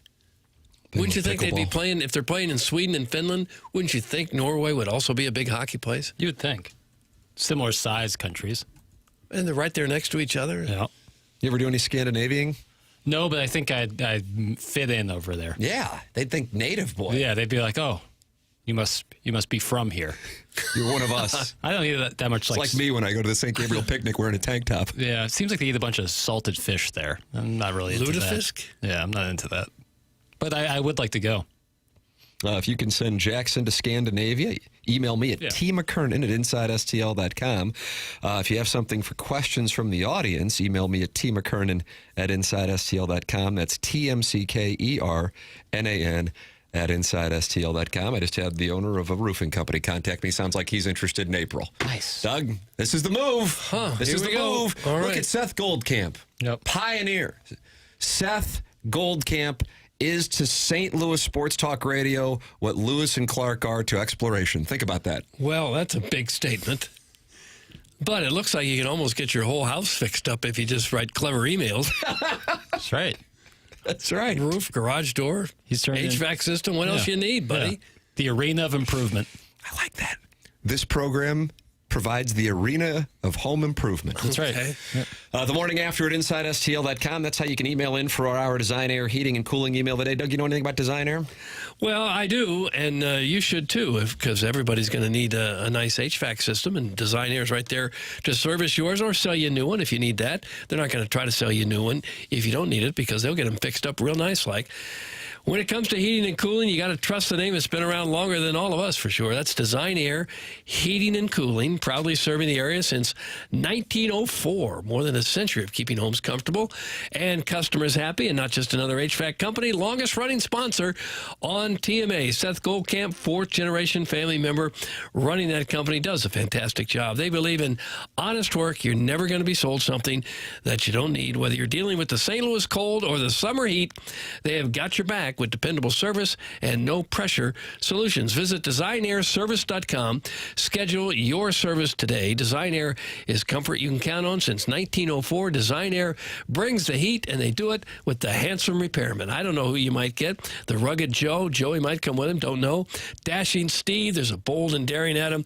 And today we learned about the gentleman who showed up at Tim's house, Scott, also known as War Scoots. Yep. That's designairservice.com. That's exactly right. I had the fresh Scott and the, what is it? The daring Steve? No, it's the daring Adam. The dashing Steve? Dashing Steve. Yeah. Well, there's the highly regarded Brian and the very helpful Anthony. Yeah, but I got two guys at one time. Nice. Email in the morning after at InsideSTL.com for our Design Air heating and cooling email today. Chairman Kurt has slid into the dais while Martin hosts a sports business journal panel in downtown St. Louis.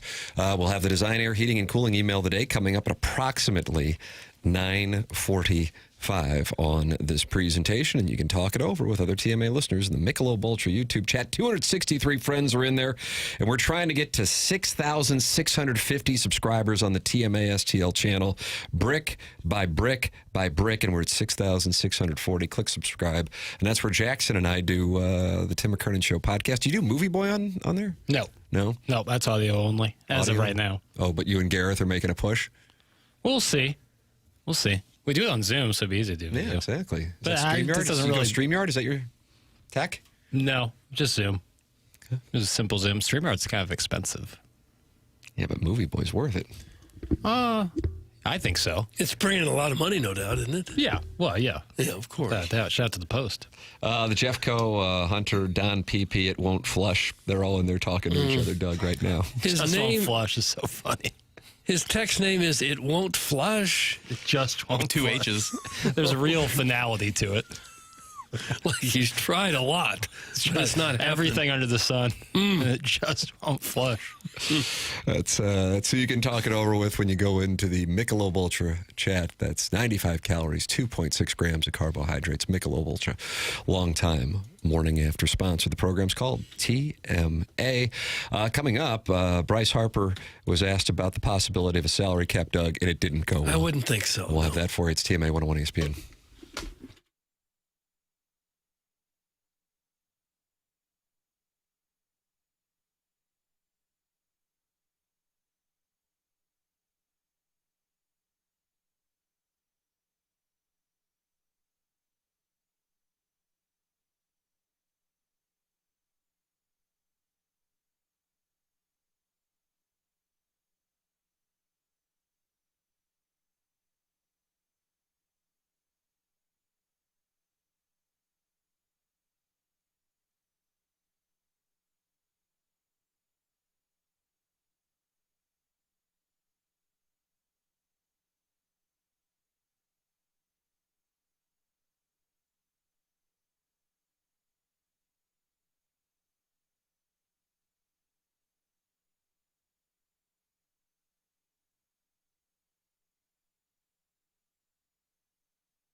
This is Jackson with a Sports Center update. It's brought to you by Saliga Heating and Cooling. Missouri tries to punch their ticket to the NCAA tournament tonight as they take on Tennessee in Columbia. That's going to be an 8 p.m. tip on the SEC Network. That was another Sports Center update brought to you by Saliga Heating and Cooling, a Daikin heating and air conditioning dealer.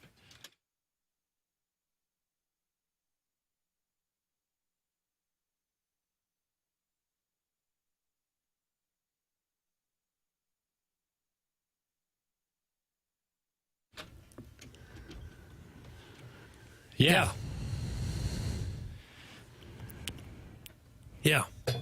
Bring it to the loo. Hey there. You're listening to TMA. Yeah. Sorry, Doug. I didn't mean to cut you off. This one never gets old, really. It's so good. Yeah.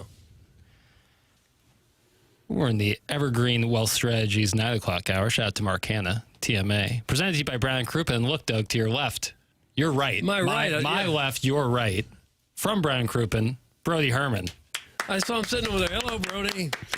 Hello. It is an honor and privilege always to be here on the Morning After. It's the highlight of my week. It's absolutely great. I'm having a great day. I'm so happy to be here with you guys today. This is the highlight, huh? It's the highlight of my week. Okay. Nothing better than being on the Morning After. Means the world to us, brother. Oh, absolutely. It means the world to me too. Look at that. You got both the cap and the T-shirt wrestling on the Spectrum. Of course, I got good too. Always promote. Always be promoting. I'm not gonna ever not promote. That's what I got to do. I got to make this I got to expand and make it better. That's how I operate. Yeah. I would have thought maybe the highlight of your week was watching the USA beat Canada. That was probably one of my weeks. What were your thoughts about that? Oh, well, let me say this. The brothers that stood out, Jack Hughes, Quinn Hughes, absolutely phenomenal. Quinn Hughes, best defenseman. Of course, Connor Hellebuck, the best goaltender of the Olympics. He plays for the Winnipeg Jets. And what a great performance by Jack's brother. Quinn Hughes is the best defenseman, and Jack Hughes, that golden goal in that gold medal game where the United States beat Canada by the score of 2-1. First time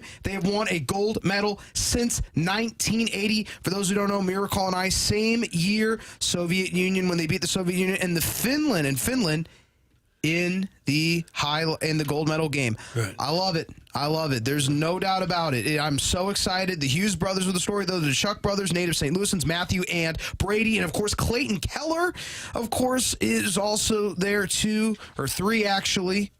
Members of the Blues program are in the NHL, just excelling. So happy to see it. Love seeing the United States win the gold medal in hockey. I think it's great. And Luke Hughes is coming down the pike. So 3 Hughes brothers probably going to be on Team USA very soon. Who are the most prolific brothers in sports? Active. In any sport? Any sport. Oh, I think the Chucks have to be live. Yeah, Hughes would be live. Thompson twins in the NBA. Yeah, absolutely. Thompson twins, Ahmed and Assar, both on contending teams, one on the Rockets, one on the Pistons, respectfully.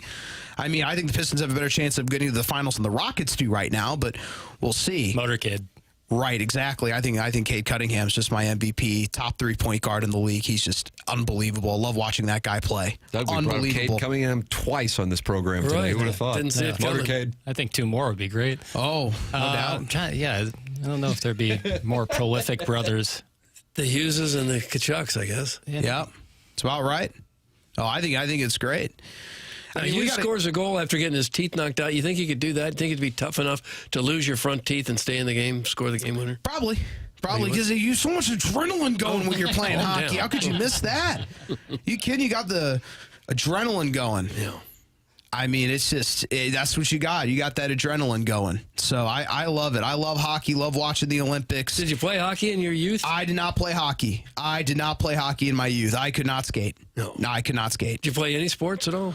Yes, I did. I played baseball, basketball, and soccer all through my elementary and middle school years. And I got to Christian Brothers College High School, CBC. And fire up, CB, fire up. That's right. And then my career in sports ended, pretty much. As it does for most people. As it does. Yeah. Oh, it's rough. It could also end after 8th grade, too. Right. Yeah. After 8th grade. When they tell you no. Yeah. No, it was 3 different coaches freshman year decided to do that. I can believe it. It was a conspiracy. That's right. Thank you. Politics. Thank you. As much as anything. Damning moment for Gary Kornfeld here on this program. Brody, the magic that was Sunday morning. We've played some audio from some Canadian podcasts, and they are none too pleased with it. But here in the U.S., it certainly is something that has carried momentum, and people are all fired up about it.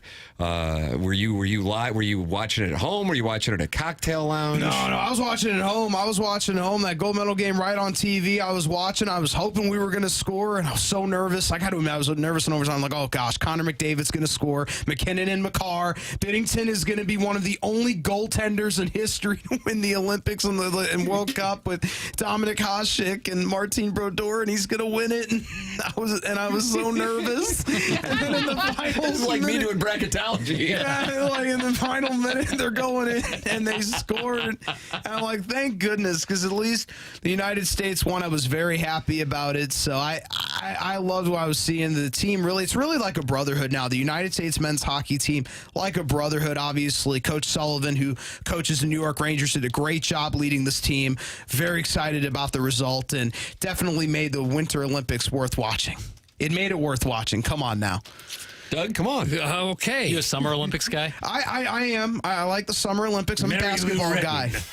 Yeah, I'm a basketball guy. I'm very concerned about the United States. This is probably a little controversial. I'm concerned the United States not winning our gold medal in the Summer Olympics in 2028. I have serious concerns. Well, you like the French? I do. Oh, parlez-vous français. I'm serious. I'm serious. I do. In 24. Jackson, how would you do with that? Not great. Yeah. Not great. The U.S. dominance in hoops is an important thing. What would you rather have happen? Missouri get to a Final Four, the United States win a gold medal? Missouri go to the Final Four. Oh, Mizzou to the Final Four. Are you kidding? Yeah, the U.S. wins gold before the French Revolution here that we've seen almost without rolling out of bed. It's the French Revolution. Exactly. No, I think Mizzou is going to win 2 more games, and they're going to get to the tournament this year. Their magic number is 2. They're going to beat Oklahoma and Mississippi State. But sounds like a loss is coming tonight. Oh, it is. It is. Wow. I mean, Nate Ament's going to have a heck of a game, but I think Mizzou will win their next 2 after that on the road against Mississippi State and Oklahoma. But I do think it'll be a loss tonight.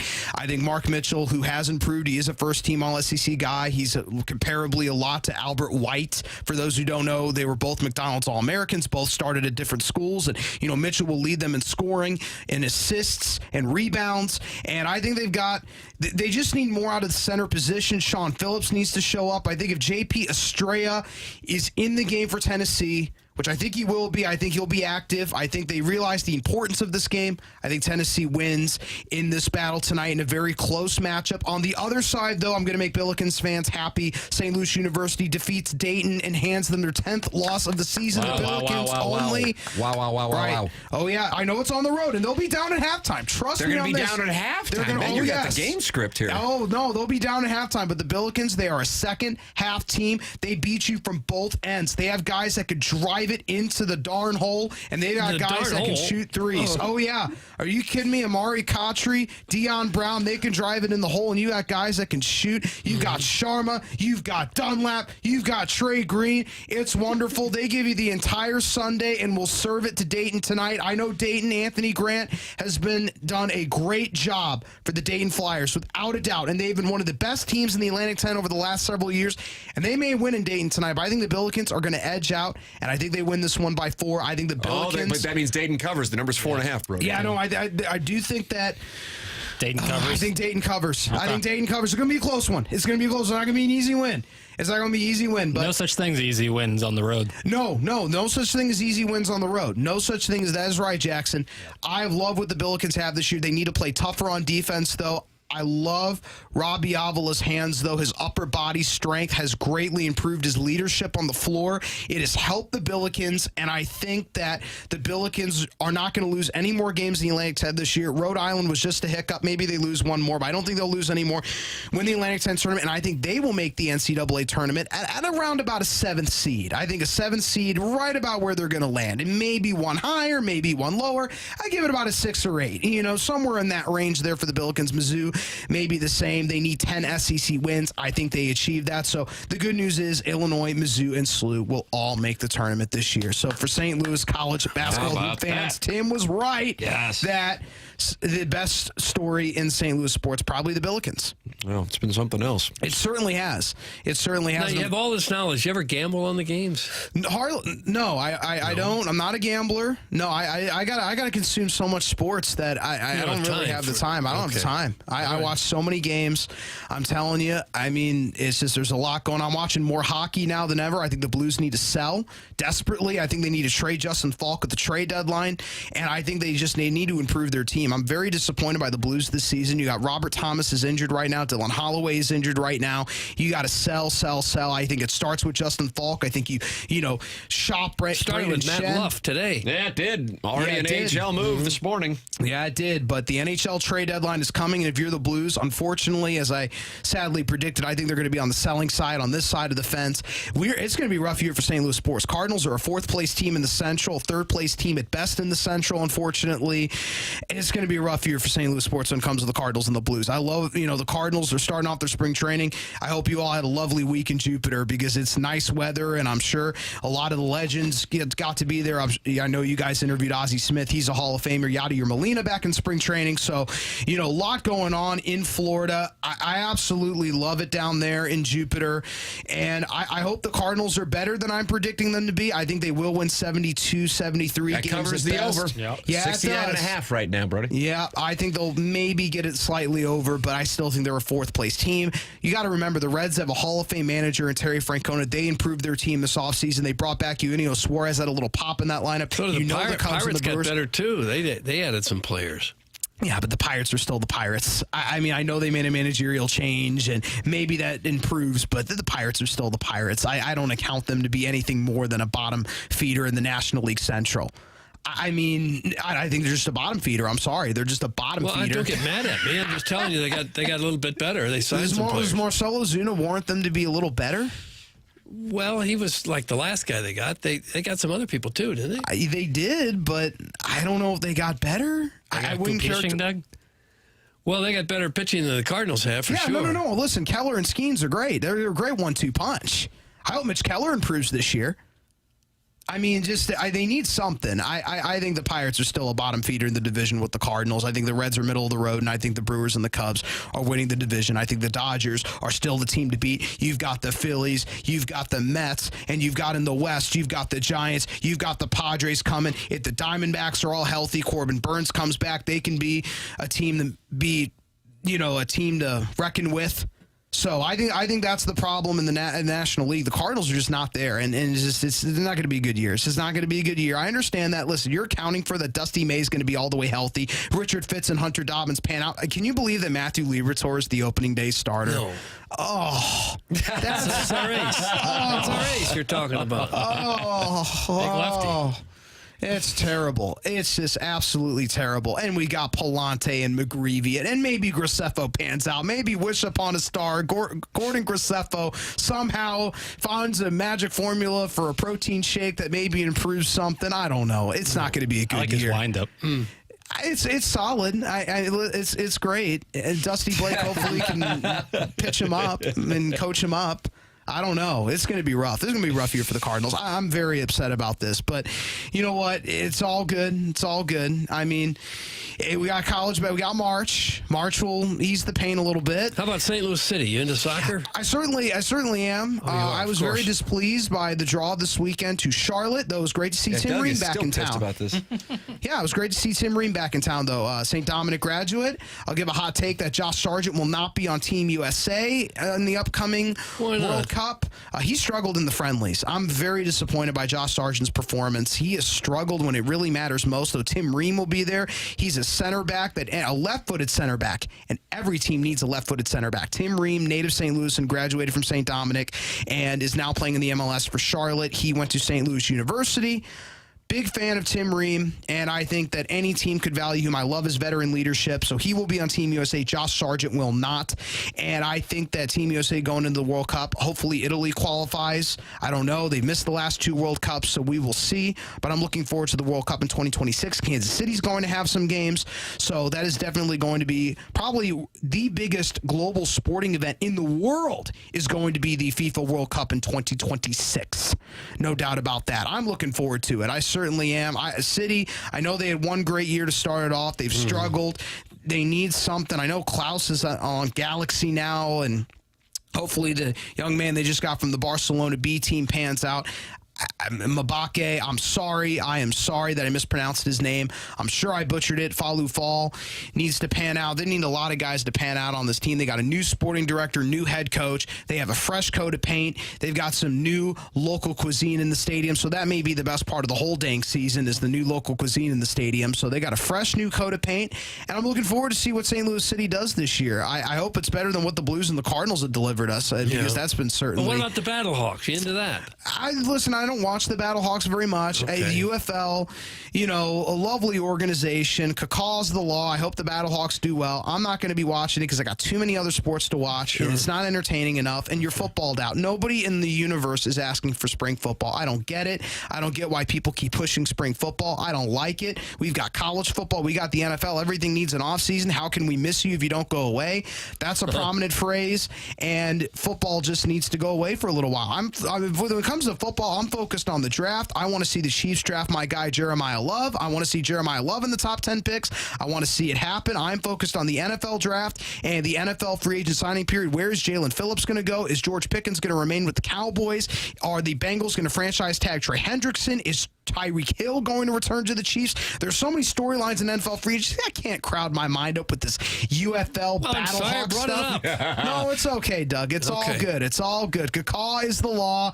Love Brian Stull and what they're doing over there in the UFL, but I'm just not interested in it. Not one iota. I got other fish to fry. Okay. I wish them nothing but the best, though. I love the Battlehawks, and I wish them nothing but the best. There it is. Nothing Brody, but the best. covering it all, Doug, in one fell swoop. Really an unfortunate text. How come the lawyer comes in and knows more about sports than the three guys hosting the show, Doug? And then really just a damning comment, and that comes from Screw You, Margaret. Okay. Okay. I've never said, Jackson, is that one of your new text names that you've entered? Yeah. Screw You, Margaret? Is that Peggy. right? Peggy, yeah, Doug gets it again. That's Brody, rough. always enjoy the conversation and the knowledge you disperse. We appreciate it as well. Thank you. Brody Hermann, his father, Ed Hermann, Brown and Crouppen, presenting sponsor of TMA. We'll come back with more here on The Morning After with the Design, Air, Heating, and Cooling email of the day. Coming your way on the PolosPlus.com dossier and the Mark Hanna Evergreen Wealth Strategies 9 o'clock hour.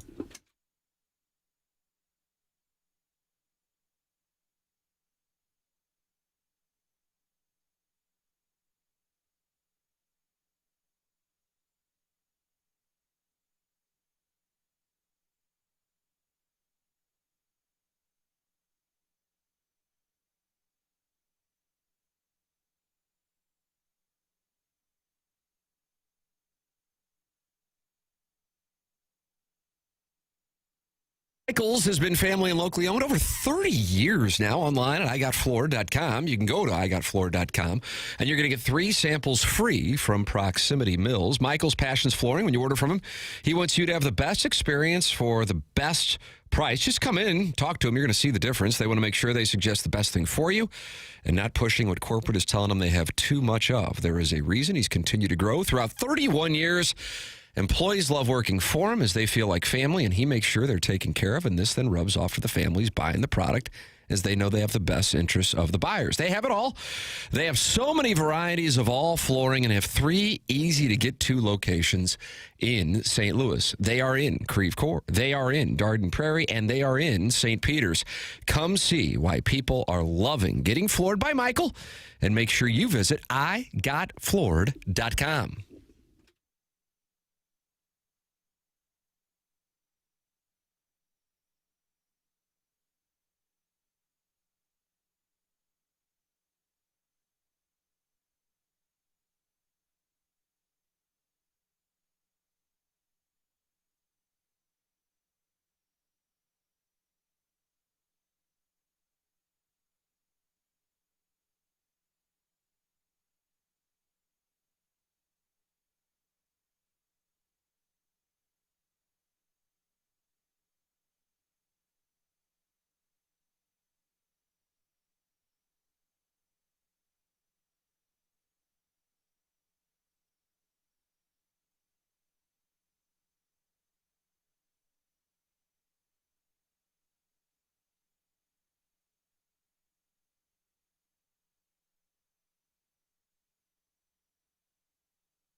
Abby.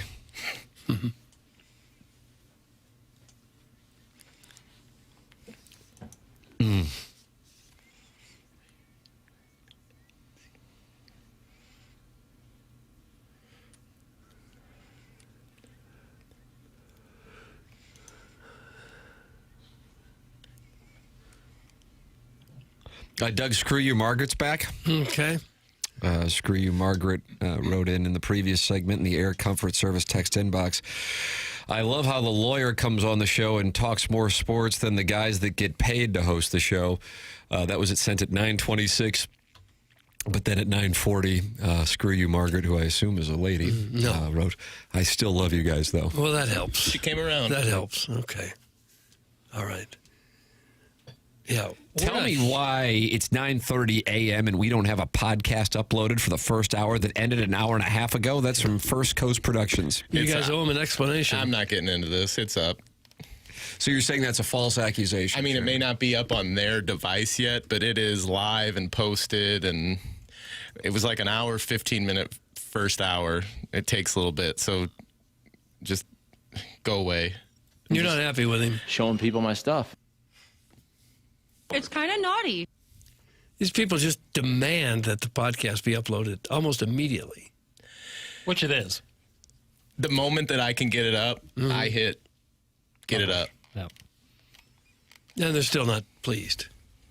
Now, I just looked on First Coast Productions because I'm like, this is one of those cases where the Google, Doug, we use Google Voice for the text inbox. Correct. And sometimes, for some reason, names are not entered by one Jackson Burkett or T. Diddy or Marshy Marsh and the Playful Posse.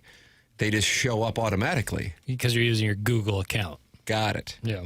And then I go to First Coast Productions Instagram account, and Chairman Kurt, you're a follower. Yeah, I've chatted with First Coast Productions. So you're a friend of the feather. Yeah. So you're not sideways with First Coast Productions. No. But you told them to go away. Why? There was another text. I believe it was Boog from Bogey. So it kind of just stacked up. It was kind of death by a couple paper cuts, and First Coast Productions just caught my ire. Is the East Coast the First Coast? That's where we landed? I mean, we didn't go over to the California side for a while. Right. Another Lewis and Clark reference, Doug. That's our second one. What do we think we're going to have more of today? Because we're talking about Motorcade, Kate Cunningham, and we're talking about Lewis and Clark, and now Seth Goldcamp is the Lewis and Clark of TMA Promotions. Yeah. Tough night for Kate Cunningham last night. What is it? 5 for 26 from the field. Oh, it's horrible. Yeah, it's not going to cut it. Podcast is up. Go pound sand. That's from Flip Wilson. Yeah. Shut up, Margaret. Doug, when we think of sewage leaking into clubhouses, we think of the Oakland A's. I do. Yeah. Well, now we can enjoy the Yankees. A sewage leak seeped into the bathroom inside the New York Yankees clubhouse and forced fans to walk through dirty, smelly pools of water during a spring training game at George Steinbrenner Field. The Yankees were asked about it, and a spokesperson said, quote, it's spring training for the toilets, too. Oh, I don't know if that's legit. That's where the Rays have got to play, too, isn't it? Yeah. Yes. The spokesperson added that Tampa's Department of Public Works was aware of the problem. The Athletic watched a security guard as he directed people to walk around water that had gathered in front of the stadium. The Yankees also closed the downstairs section of their 2-floor team store because sewage was leaking into it. So this is wastewater? It's sewage. It's not clean water that's going What's in. this? It's That's me. I've been swinging raw sewage. Oh. I love it. I love it. That's right. So now the risk of disease is high. And Well, just the smell would be really brutal, especially in that Florida heat. Yeah. It would smell something fierce. What disease do you catch from that? Probably E. coli. Could be just about anything. Other areas covered in sewage had been cordoned off with portable fencing. Hepatitis could get you there. Workers tore up part of the entrance to the stadium offices to access the piping. Quote, it's not great. No, I don't think it would be. Not great. It's all over the place, Yankees manager Aaron Boone said. Hopefully we'll get it cleaned up overnight and back in business. Life gets you sometimes. It sure does. From what I read, it kind of pooled up really hard in the clubhouse proper. Yeah, that's a Yankees player. Guess he wanted to remain anonymous. Said the sewage had initially soaked only the bathroom, but later it began to reach other areas of the clubhouse, which is mostly carpeted. Players often leave belongings such as footwear and equipment on the carpet. It's a mess in there, he said, walking out of the clubhouse. We have any plumbers in Tampa? Any at all? Not great. Don't you think the Yankees would pay them just about anything to come and get this sewage leak stopped? Your son lives in Tampa. Maybe he could go over there. He's not a plumber. No. The sewage also appeared to have spilled into a large pond with a fountain where geese and other animals can be so seen. the fountain is just spitting out in front of the hot ballpark. waste Beyond the pond, workers had removed a manhole cover in preparation for maintenance. Darn hole. I think I told you when I was a kid, my dad went down into the sewer to get a ball that we had knocked down there and picked up hepatitis from just jumping in that sewer. Darn near killed him. Oof. Yeah, don't mess around that's with that. serious stuff. Yeah. It really makes the flat tire situation seem a little more mild. And you read about how so many people died in the Civil War. The majority were just from filthy conditions. It wasn't from bullets. Guy's porta potty guy would have been in heaven. That's from the amateur proctologist. Maybe it was him. Doug, do you think Boone and Cash wrestled in this mud? That's from Eric in the Central West End. I'm not sure what that means. Like in The Longest Yard, they have like a fun little scene where they play around in the sewage. Disgusting. It's disgusting. It's gross. I'm surprised they don't just shut it down. Wouldn't you just shut the darn thing down? We're not playing here for a while. You just play through. You can't play through that. Thousands of people coming to watch the game, walking through sludge. You can't do that. I also heard that the smell seemed to permeate most of the concourse. And fans weren't fired up about I'm that. sorry, the game is canceled. There'll be no games until we fix it. But what if they discounted the tickets? No, you shouldn't be there at all. Free parking? Well, getting warmer. Now you're talking. Oh, you can't play with sludge, walk everywhere. Could you imagine, like, your one vacation a year is going down to Tampa to see the Yankees? Yeah. You know, you work all year in the Bronx, working your ass off, and then you go to the game and it just reeks of sewage. Oh, yeah, poop everywhere. Yeah. Doug, you're getting close to kink shaming. That's from the TMA Reddit I do. Insider. I definitely kink shame. It's just peanut and corn water. That's from Dirty Chewbacca. Why would it be peanut? You got a super girl cousin who shows up in a cape. What? I mean, would it kill the Yankees to not play 2 or 3 of their spring games until they fix the damn thing? It does seem like Major League Baseball in general has a pretty cavalier approach to spring training. Yeah. Seems like they could maybe take a couple days off. But the health officials wouldn't take it. Sure, I think they would be like, hey, this is pretty disgusting. You would think they'd just shut it down. Doug, that sewage became our refuge. Sup, Deke? That's from Mitch. I'll be your boy foy. You'll be my cum steam. Sewage should be no man's refuge. Right there, you just kink shamed. Right there. That's the part that we're not going to be able to get back. Jackson can't drop out of it fast enough. I guess seriously can't. Doug, if you look up on ESPN, it's such a big day in the sports world that they were showing highlights of A.J. Lee as Stephen A. Smith breaks down last night's WWE. What is up with that? How can they do that? That's Becky Lynch, and her nickname is The Man. That's right. Yeah. It just seems to me that they lose what credibility you might have discussing sports when you bring on wrestling. Says a program that just broke down sewage for 10 minutes. Yeah, well, we have no excuse. We've given up. Now they're breaking down a Becky Lynch tweet. Okay. Nothing like enjoying a hot dog while ankle deep in human waste. That's from the chairman of the National Swingers You got Convention. to shut the stadium down until you fix it. Doug, Andy Dufresne didn't have any problems with it. That's from 314. Yeah, he swam through miles of raw sewage. Just a movie. If you're swimming for your life to get out of it, that's different than casually going to a spring training baseball game and winding up with sludge knee deep. Did you ever wonder how the warden's suit that Andy Dufresne stole fit his 6'6" frame so easily? Wow. Not really. Wow. Does that ruin the film for you? No. I just, after like the warden wasn't a viewing, particularly tall man. Not from my memory. Maybe he had it tailored. They just left that scene out. Maybe. your thoughts on the Warden suit on Andy Dufresne. You can email in because we're going to have the Design Air Heating and Cooling email of the day coming up here in the very next segment on our polosplus.com dossier. That's coming your way. In addition to the winner will be announced at 10:55. The program is called TMA. It's presented by Brown and Crouppen on 101 ESPN from the Stiefel Studios.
Doug, you have to like this. I do, very much so.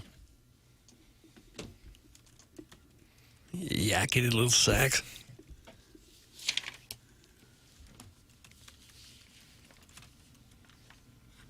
Papers, what are we enjoying? Well, it's a Bootsy Tuesday. Oh, no, Boots Randolph. Boots Randolph.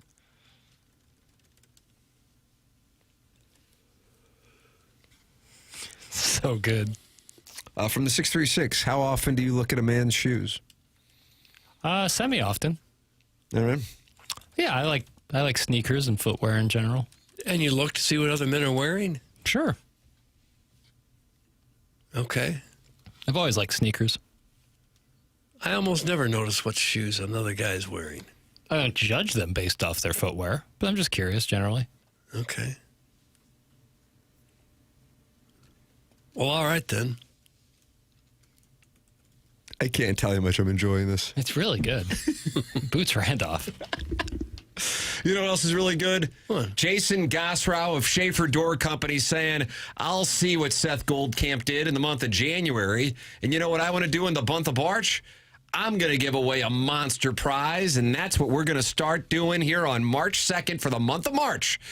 Schaefer Door Company giving away a 3-door, 2-door, 1-door. It doesn't matter. You get up to $5,000 for a brand new garage door or doors on your home's garage if you win the Design Air Heating and Cooling Emailer of the Month. How about that? The morning after at InsideSTL.com, and it is time for the Design Air Heating and Cooling Email of the Day. Were you getting pissed that the music wasn't playing? It was a little slow. You know, timing is everything in this business. I guess it doesn't matter to us, so. Now, wait just a minute. Who does this guy think he is making fun of Reddit users like he's all high and mighty, as if he isn't emailing into a radio show?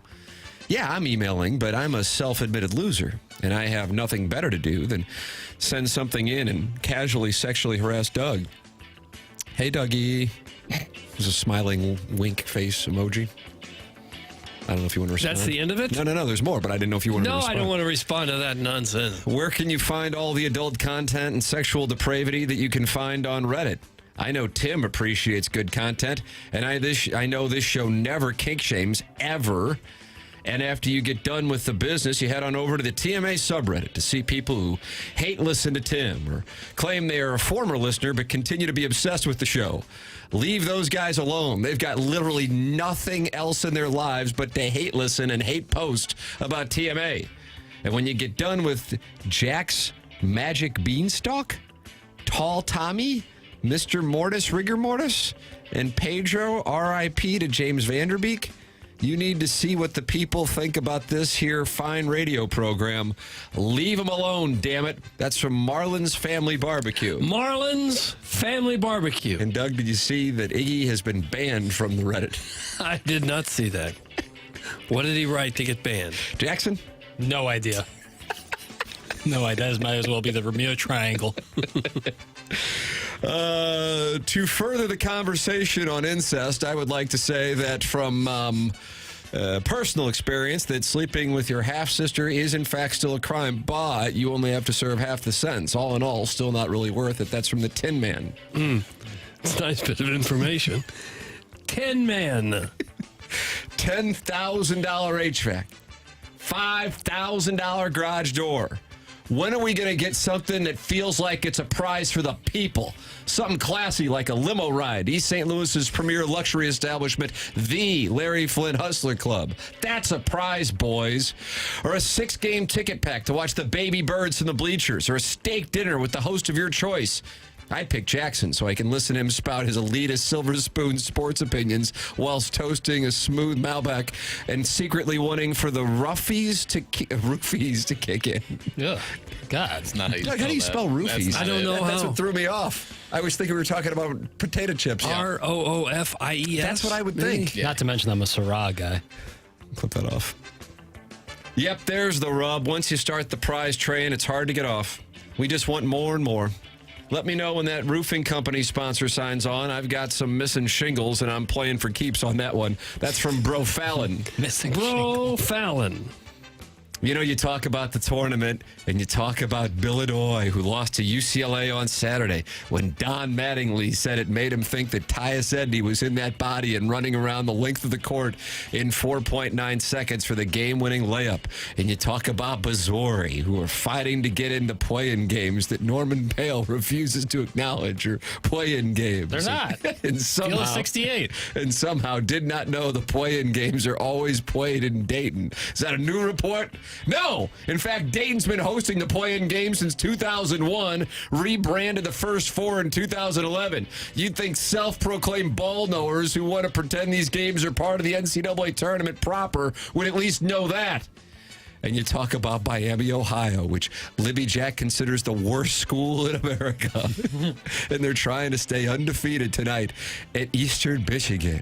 And you talk about the Billikens, who rebounded from the loss at Rhode Island with a win over VCU. But Libby Jack won't go see them on Saturday because he lost his wallet and then for some reason didn't even try to get it back.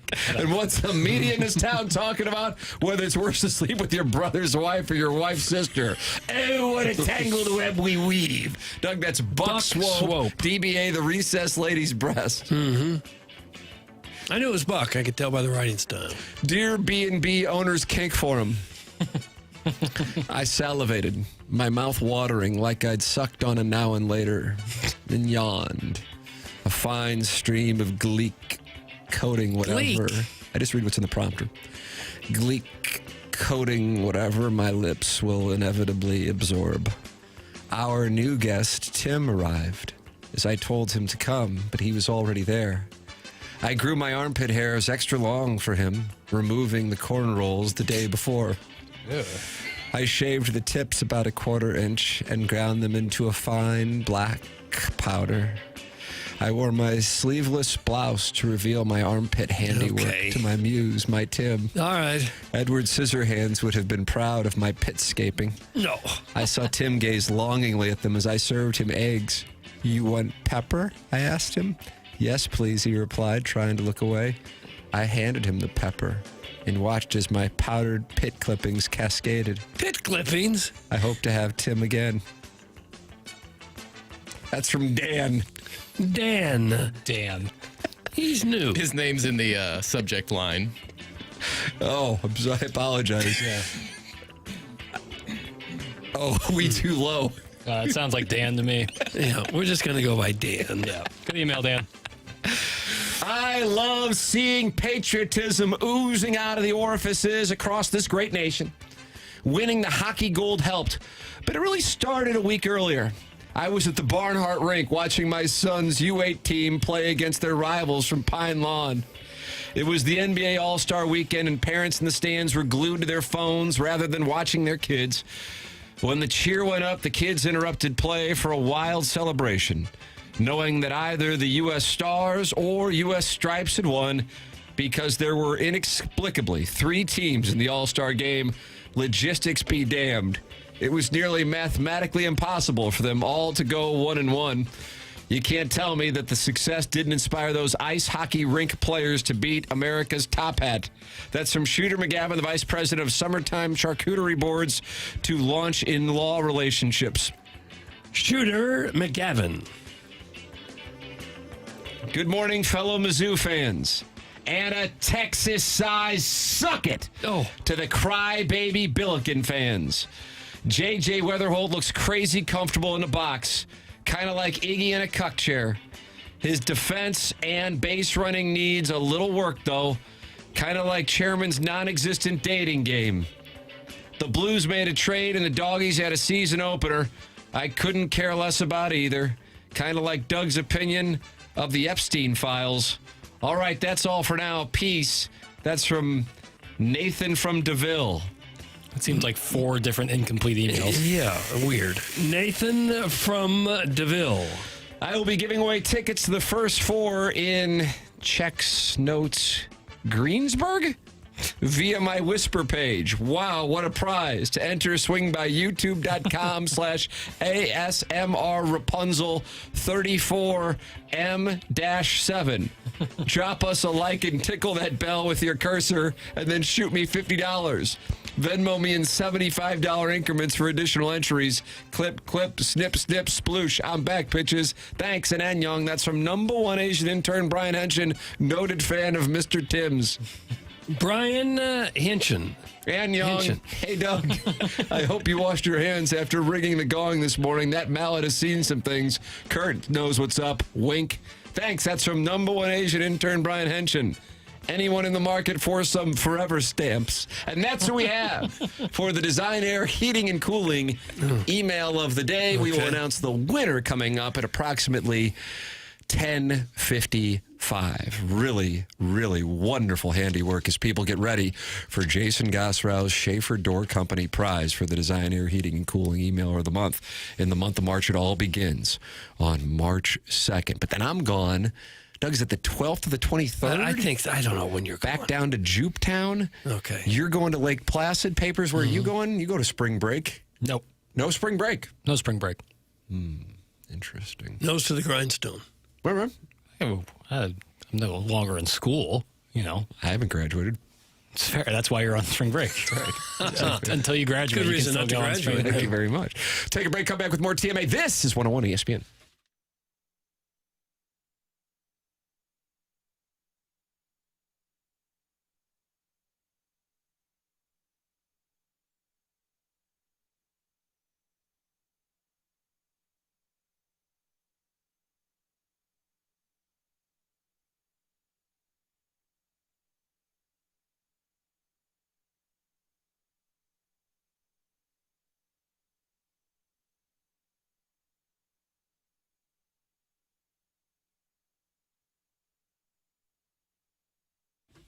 Hey, this is Tim McKernan. February is all about love, right? And while we're out here showing love to our partners, our kids, our pets, don't forget about a place that shows up for every single day, your home. If your house has been dealing with drafty windows, high energy bills, or just needs a little freshening up, now is the perfect time to show it some love, and Universal Windows Direct is here to help. Right now, when you buy 2 windows, you get 2 free. That's a real deal, and there's no limit whether you need 4 or 14. Half of them are going to be on the house. You'll also get 0% interest for 36 months, so you can upgrade your home now and spread out the payments with no added cost. And for a little extra love, you'll get $500 off your home improvement project when you schedule this month. The best part, their team makes everything simple, from the free in-home estimate to the professional installation. You're in good hands from start to finish. So this February, show your home a little appreciation. Treat it to an upgrade that you'll feel every single day through winter and beyond. Call 314-334-2522 or visit universalwindowsdirect.com to schedule your free estimate today. Buy 2, get 2 free. 0% financing for 3 years. $500 off your project, comfort savings, and a home you'll fall in love with all over again. And like me, you'll be saying, I love my windows.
This is Jackson with a SportsCenter update brought to you by Universal Windows Direct. The Kings defeat the Grizzlies last night, 123-114. Light the beam. Precious Achua with 22 points, 12 rebounds. That was our SportsCenter update brought to you by Universal Windows Direct.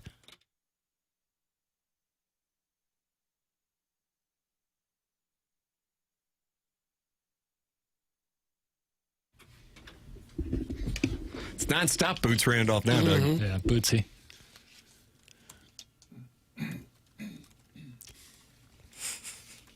Boy, this is really dangerous for me. I really find myself enjoying it. Yeah, it's good stuff. What is Boots Randolph's story?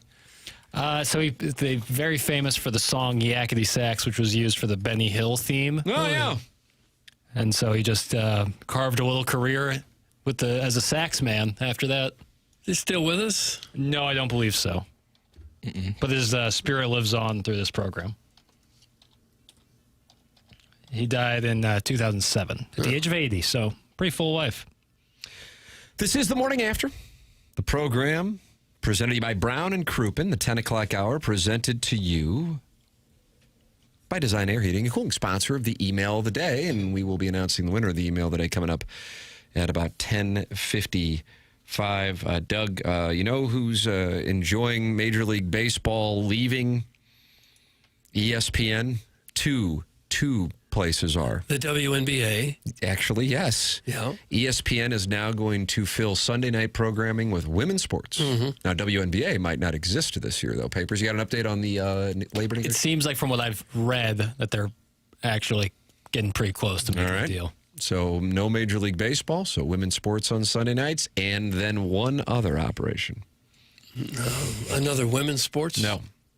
No. I have a feeling on this one. I'm going to let Doug get there. Can I have initials on this one? SB. SB. They're going to play Super Bowls. Jackson was wrong. Oh. Super Bowls. Skiing, bro. And this won't be on Sunday nights for the record, because Sunday night's women's night. Okay. Skiing, bro. Skiing, bro. Doug, it's the Savannah Bananas. Right. Savannah Bananas. Yeah, well, that'll be popular. The relationship between Disney and ESPN and the Savannah Bananas is bearing more fruit, just announced this morning. ESPN announced 25 Savannah Banana games will air across its platforms this season. That's 15 more than they aired all of last season. That will include a game against the Party Animals on ABC on June 28th from the Autzen Zoo in Eugene, Oregon. Wow. Okay. 6 of the games will air on ESPN and 9 on ESPN2. All 25 of the games will air on Disney Plus and the ESPN Unlimited streaming service. Bananas owner Jesse Cole told Front Office Sports last year that he was inspired by Walt Disney and affirmed in an interview this week that the partnership with Disney and ESPN surpassed his expectations. Banana Ball Day at Disneyland was bigger than any of us could have ever imagined. For me, it was a dream come true as someone who's religiously studied Walt Disney and his attention to the guest experience. To see thousands of fans lined up in front of the castle was a sight that I never imagined, and they told us it was one of the biggest parades they've ever had at Disneyland.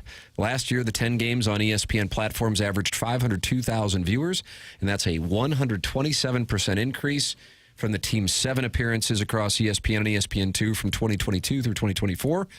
Their July 5th game at Fenway Park drew 837,000 viewers. Well, they've had some remarkable success selling out stadiums all over the country. It is a great thing to go to. It would seem to me that it's a bit like the Harlem Globetrotters, where it's a once a year thing is kind of unique and fun and really cool. But if you saw it every night, it seemed like it would kind of be repetitive. I tend to agree, and also I think being there in person gives you a lot. It's a whole different, richer experience than it would on television. But we'll see. We'll see. Yeah, it's worth a shot for as popular as it is. For sure. All over the country. Good for it's that certainly guy. worth a shot. He's built that up in a major way. You can have your opinion on it one way or another, but it's unbelievably successful. Oh, are people anti-Savannah Bananas? Yeah. Oh, really? For sure. Why? They think it's like bastardized baseball. Yeah, I think that would be the best Well, way I to don't describe it. watch it, but I don't think I'm necessarily their target audience.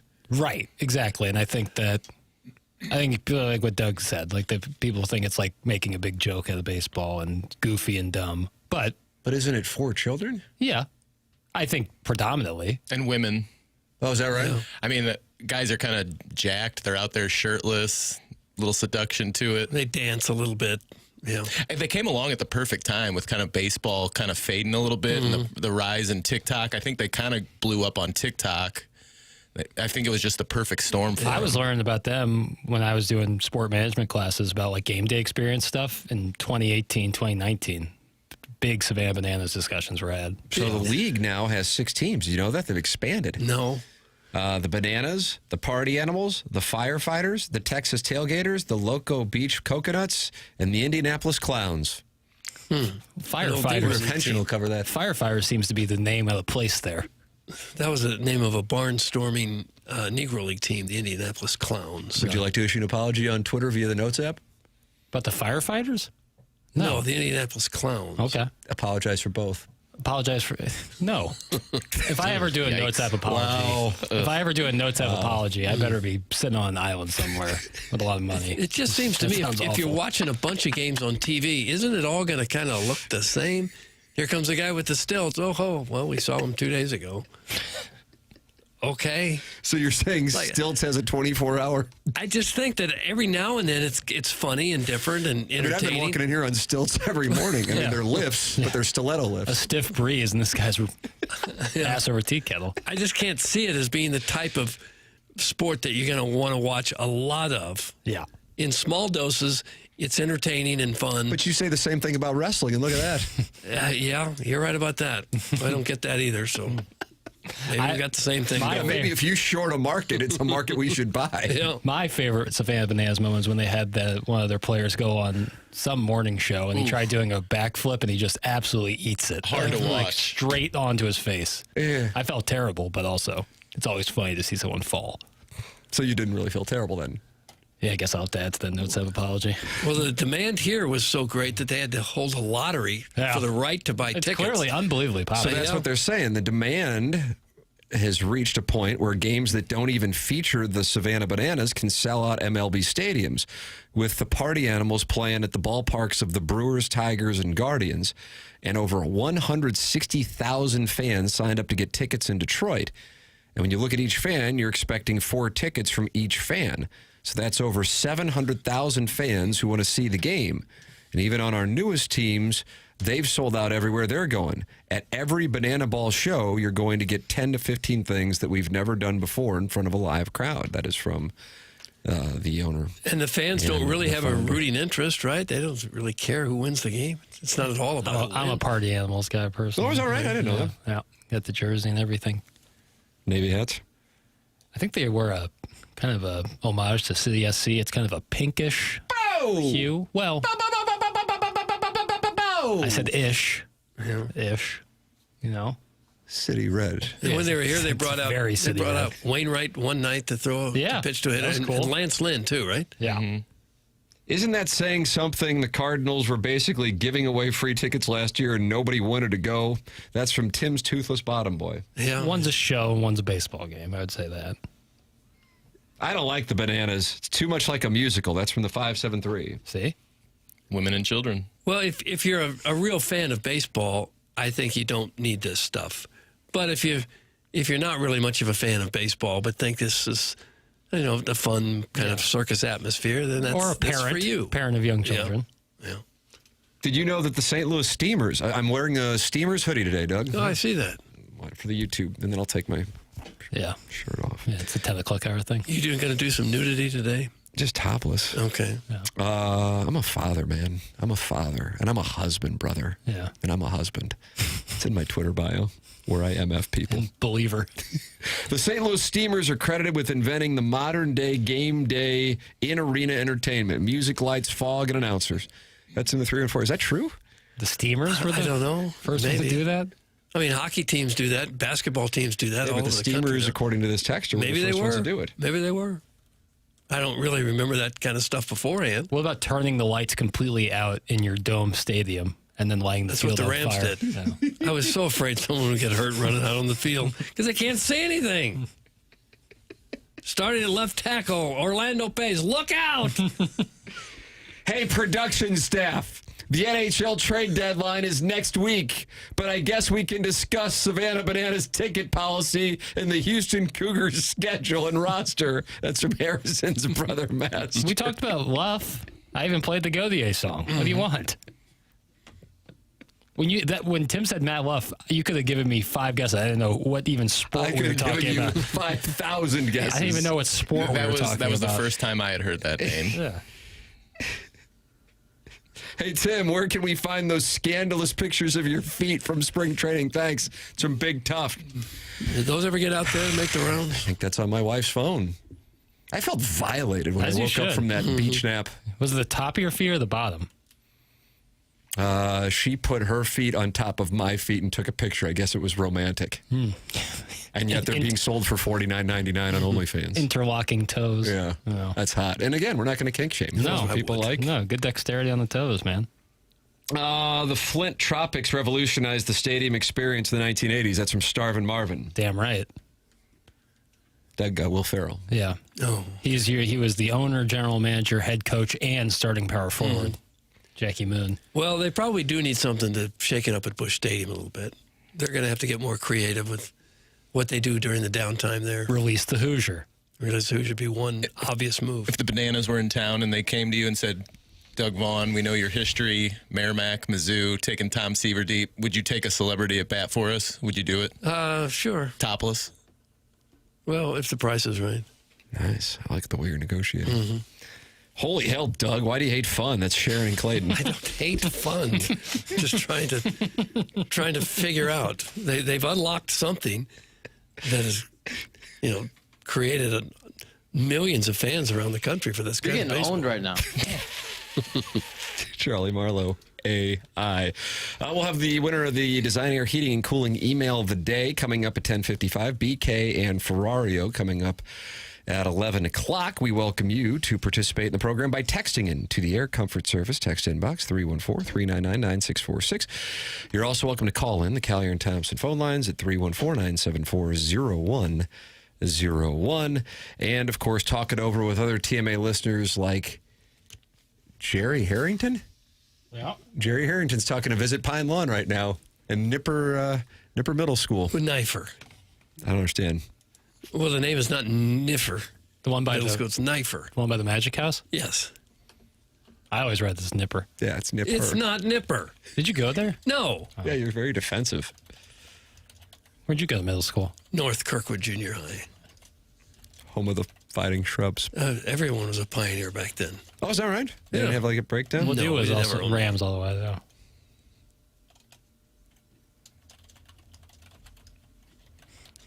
We didn't need no. I just let it second breathe. name. Yeah, I wasn't going to break. I like the typing. I like the typing we can hear in the background. Sorry. No, it sounds like we're in a newsroom.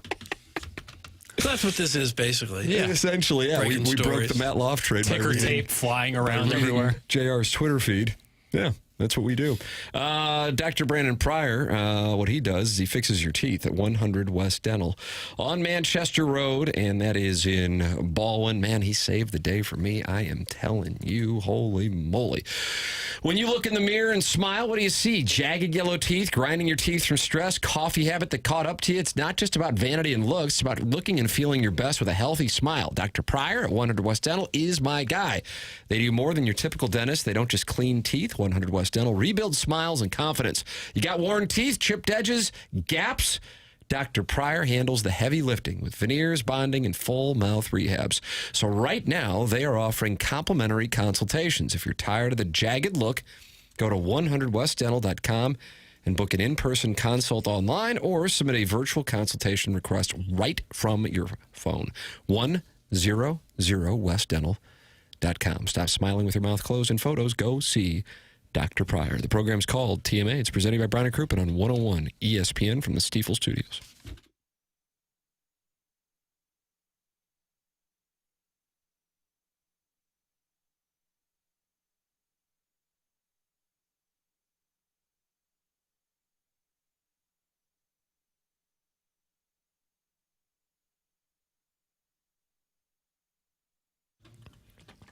Hopefully, you know by now it is pronounced Stiefel. For over 135 years, Stiefel has been a trusted name in finance, headquartered right here in downtown St. Louis since 1890. So what does Stiefel do?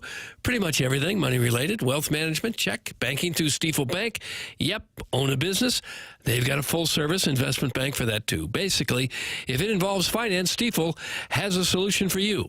With 12 offices across the St. Louis region and more than 400 nationwide, Stiefel combines local experience with national reach. Unlike many firms, Stiefel isn't bank-owned. They own their own bank, and that independence allows them to focus on one thing, doing what's best for their clients. It's a philosophy that has made Stiefel one of the fastest-growing wealth management firms in the world. Their tagline says it all, where success meets success, and that's why they're partnering with TMA. It just makes sense. Stiefel and TMA, where success meets success. Stiefel Nicholas and Company Incorporated, member SIPC and NYSE.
It's nonstop Boots Randolph here today.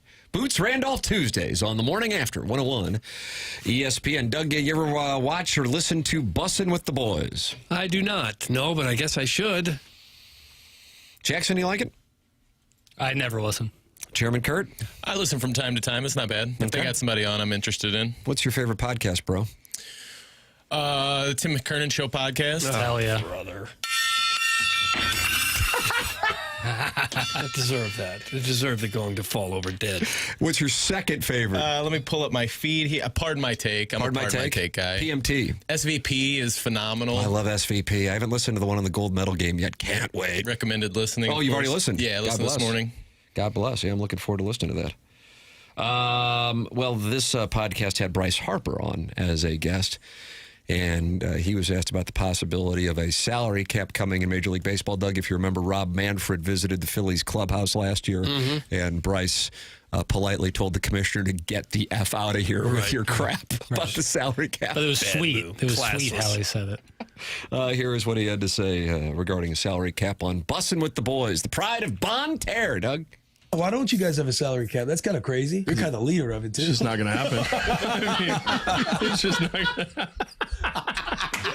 No, if I was a player, I'd be fired up that you're the boys. out there being like, we ain't getting no cap. I always say this, like, I'd rather be an owner than a player. There's people lining up to buy teams, so, like, we must be doing okay. Teams are making money. Right. And obviously, like, everybody has down years and things like that. But at the end of the day, like, players need to get compensated the right way for the longevity of their career. All the organizations and people that kind of complain about the separation or the gap, there's owners that can be out there. If you want to get in this game this way, the organization can kind of approach it better than what they're doing. That's why I say the Dodgers always do so good, right? I'm not saying, like, I want to be a Dodger, right? Like, everybody's, that's crazy. No, like, they do it the right way because they draft well. They get guys in their organization that are Dodgers. Like, there's certain teams and certain individuals you get into your organization, you're like, he's going to be a guy for us because he matches the mold of our team, our city, our organization, right? When the Dodgers go out there and do their job, like, and yeah, they have more money than everybody. Like, I get that, but you still have to put pen on paper and go out and play. Like, you can't just be like, oh yeah, we're better than everybody. They run it the right way. They run a business. They're smart. They understand what they need to do off the field, on the field, in their clubhouse, management, everything. And so I don't think they should be reprimanded because they go out and spend money more than Colorado or whoever. They do it the right way from the ground up, and they do things the right way in their minor league systems that make their players great too.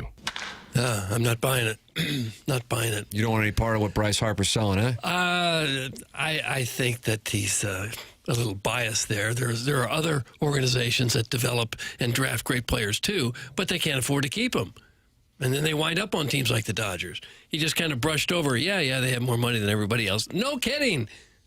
That's the big difference maker. I think what he would say there is, you use the word they can't afford to keep him. They choose not to keep him, is what he would say. Afford and keep, I think. Well, some teams might not be afford. Teams don't really make that much money year to year running a team. They make it. These guys make their big money when they sell it. But I think he would say that these people who own the teams have plenty of money. Is what I'm saying. I'm not arguing one way or another. I'm saying this is what the players would say. Right. Doesn't mean that they should have to just give it all away either. Sure. I'm afraid I'm on the owner's side on this one. I think there needs to be a cap and a floor. Otherwise, you get baseball, which is the baseball we've got right now, is a handful of haves and mostly have-nots with no chance to compete. Doug, you're in lockstep with Harrison's brother master. Bryce Harper sounds like such an idiot going out and saying stuff like that. MLB 100% needs a salary cap just so there's a floor, if nothing else. That's from Harrison's brother master. This is, if memory serves, and I can only speak to really the famed 1994 work stoppage that cost baseball the World Series. And what would the one in 80, 81 led to a split season, right? And the Cardinals had the best record in the NL East, but they didn't win either of the split seasons. Right. So they didn't get into the playoffs. This is the first time in my memory that I feel like the public is actually on the side of the owners. Now, I might be wrong on that. That's a feeling, and there may be a Gallup poll out there that would indicate otherwise, or perhaps because the casual fan is not aware of what is looming following the 2026 World Series. But usually when this conversation comes up on our show, and you're talking about a healthy sample size of 2 decades, people side with the players. And this is the first time in my experience, and then also going back to the mid-1990s before I was doing this, that people are siding, not everyone, but more are siding, not necessarily with the owners so much as there needs to be a salary cap. And I think, and I could be off on this, my theory as to the why on that is, at this point, unlike, say, the mid-1990s, there is now a healthy enough sample size to go, okay, it's working in the NFL, it's working in the NBA, it's working in the NHL. Baseball, get with the program, because the free agency in Major League Baseball, and right here as we, like, if I could bet my life, and have to pick 10 teams that aren't going to win 90 games, I'd feel real comfortable doing that. if there was some healthy payout on the other side of it to make that risk. And that's not 100 games. That's just merely being 18 games over 500. Now, a team winning a best-of-3 series, sign up anything on that. That's the small sample size, which is why I loathe the best-of-3 series for a playoff after you play 162 games. You blow up the validity of the marathon that you run from March through September. But specific to a team having a chance to win 90 games, you can knock out 10 teams right now. You might be able to knock out more than 10 teams right now. You think the Cardinals are going to win 90? You think the Nationals are going to win 90? You think the Rockies are going to win 90? Okay, good. What about the White Sox? How are they looking? What about the barbecue pit down the hall? No. Okay. So now we just need 5 more that won't be winning 90 games. You can pick and choose throughout the 2 central divisions, and you might be able to get home just there alone. So fans go, okay, it's working in the NFL, NBA, and NHL. So baseball, what makes you special? And then on top of it, more than half your teams don't even have a chance to win and go 18 games over 500 before the season starts. And there might be one that, oh, look at that story. What a great story. And then that becomes the one that those who are on the player's side celebrate, or a World Series and an upset in a World Series or a playoff series. And see, that's what can happen. But anything can happen in these series. But you play 162 games, and what that does is diminishes the value of the regular season. So I am all for it, and by the way, I expect it to happen. I do not think that the owners, Bryce Harper, and hey, I got nothing against Bryce Harper. We spent a lovely moment together. Was that a number 13 I don't on the know what Fazio hole course? that you were fishing on. I don't know. I wasn't fishing. I was ball striking. He was fishing. I pulled a tee shot, and he was fishing. And he was kind enough. Well, I was kind enough to get a picture with him when he asked. And okay, my goodness. Self-eliminating. Fishing for sport would be allowed from St. Louis U High grads, but fishing for sustenance, that would go under manual labor. I have to think. Manual labor. Yeah, that's manual labor. That sounds DeBurgish. Clip it off. I think Bryce Harper is going to be dealing with a salary cap. I just don't think the owners are going anywhere on this. I think they're like, it's effed, and we're ready. I think that's where it's going. Yeah. Mm-hmm. And I think there will eventually be baseball. And I was asked this when I was doing an Ask Me Anything on the TMA fan page on Facebook. Join in. Jackson does a great job moderating it. Yeah, I stop by once, twice a month. Do you think there'll be baseball in 2027? Yes, I do, but that doesn't mean I think there'll be a full season. So I do not think that we will be set up at the picnic table in 2027. I hate to tell you. Wow. I find myself almost rooting for a shutdown just so the Cardinals can get back in the swing of things, because I'm not sure they'll recover if there isn't. I'm not sure they're ever going to be a high dollar team anymore without a salary cap where they can be more competitive. With their current TV situation and with the situation where they've lost much of their fan base, I'm not sure that they're going to be able to be competitive the way things are right now. I don't understand. It's the top paid players looking out for their own interests. Look at the gap between the top players and the rest of the players in baseball. It's from the 618. Yeah. The average salary is now up around $5 million, I think. But a lot of that is because you got some guys making $35, $40 million. Kyle Tucker now $60 million. You're really bothered by this Kyle Tucker I think deal. that was that might have been the tipping point. When I woke up and I saw that Kyle Tucker went to the Dodgers, you know what I did, Doug? What? It's like I was sitting over a nice place of curly fries. Oh, were you? And I warmed my hands like, ooh, how do you do? We're going to get what we want. Yeah. We're going to get what we want. We're going to get some fixins. Yeah, unlimited catsup. Not sure what any of that meant, really. You never sat over a plate of curly fries? Yeah, but instead of eating them, you rub your hands together like a Bond villain. Get what I want.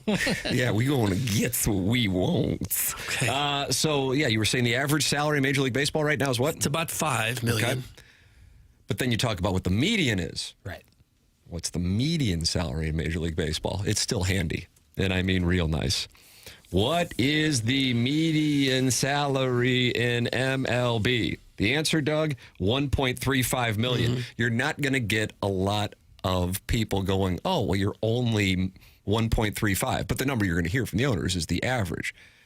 It's like average net worth in the United States. You want to take a guess what the average net worth in the United States is? Average net worth. Average. Says what we're going to do here is we're going to talk about averages and medians to drive home the point. Well, you've got a lot of younger people whose net worth wouldn't be anywhere close to what their parents and grandparents have got usually. You ever been to a bar in Clayton?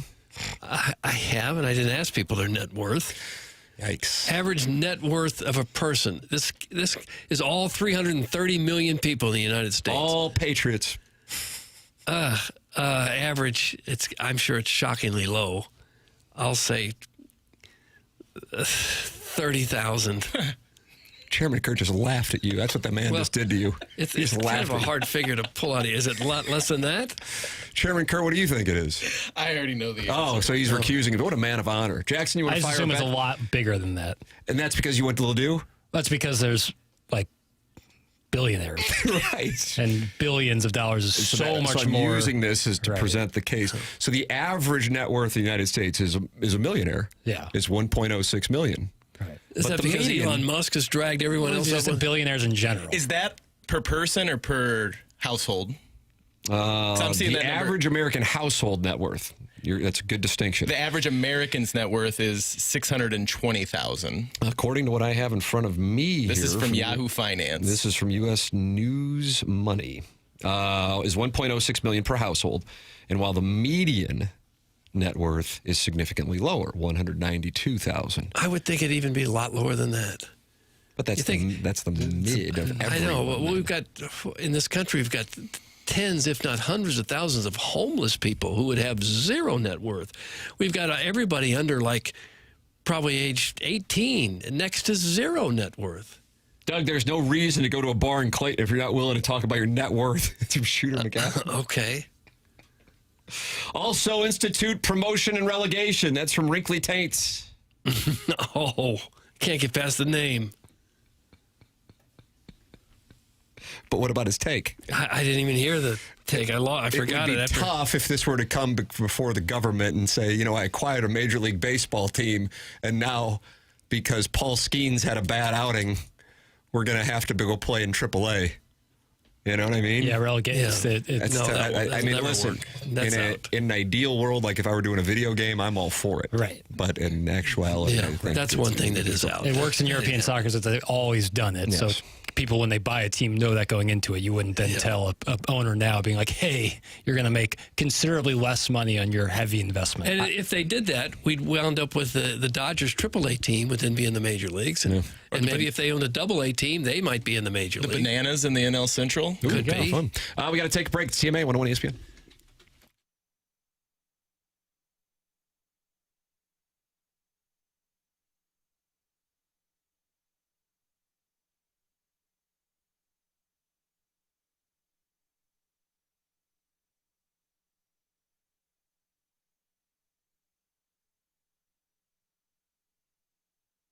Got a new company here advertising on the Morning After, and we welcome notanewroof.com to TMA. That is Roof Restore's website. I got to know the owner, and Roof Restore is a locally owned business with decades of experience in the roofing business. Roof Restore treats and then maintains existing asphalt shingled roofs, adding up to 15 years to the life of your existing roof at a tiny fraction of the cost of replacement. It's Roof Restore. Go online at notanewroof.com. Did you know you may not have to replace your aging roof? What if you could make it look and perform like new at a fraction of the cost? And were you turned down for a new roof by your insurance company?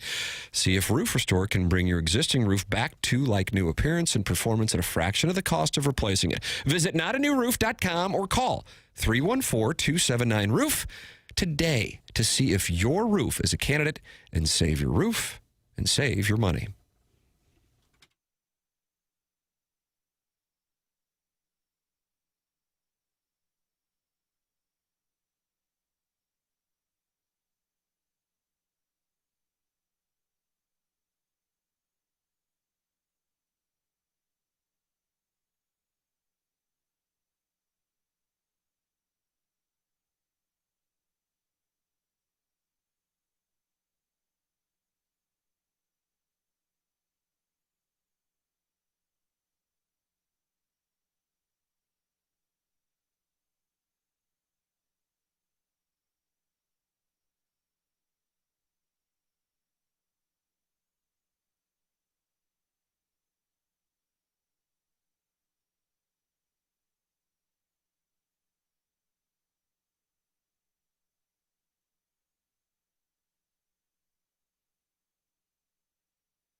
Morning After 101 ESPN. Tim McKernan, Doug Vaughn, Chairman Kurt. Jackson Burkett with you. Martin had to leave early. He had a speaking responsibility. Doug at the Sports Business Journal event. Typically, events want to be in St. Louis in February, and Sports Business Journal won the race. Okay. I see this unfortunate text from the Heiser hooligan. It says, DeBerg grads can't work a fishing rod. They only know how to noodle dim catfish under the boat dock. So they put their hands in there, and then they reach You've for the seen video of that, catfish? haven't you? Sure, absolutely. Oh, gosh. Shout out to DB. DB proud. Yeah, fear the Cavalier. Amen. We just fell behind. That was Jackson's fault. Yeah. And he'll issue, and that's another notes apology on Twitter. It was just page 2. Also, at 10:50 today, we had a quick segment because I mismanaged the clock, even though my host wasn't paying attention. All right, we'll take a break. Come back with the Design Air Heating and Cooling email of the day. Winner in a matter of moments. This is TMA 101 ESPN.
This is Jackson with a Sports Center update brought to you by Saliga Heating and Cooling. Some college basketball action tomorrow evening right here on 101 ESPN as UConn takes on St. John's. Pregame at 5:45, tip-off at 6. Again, that's tomorrow.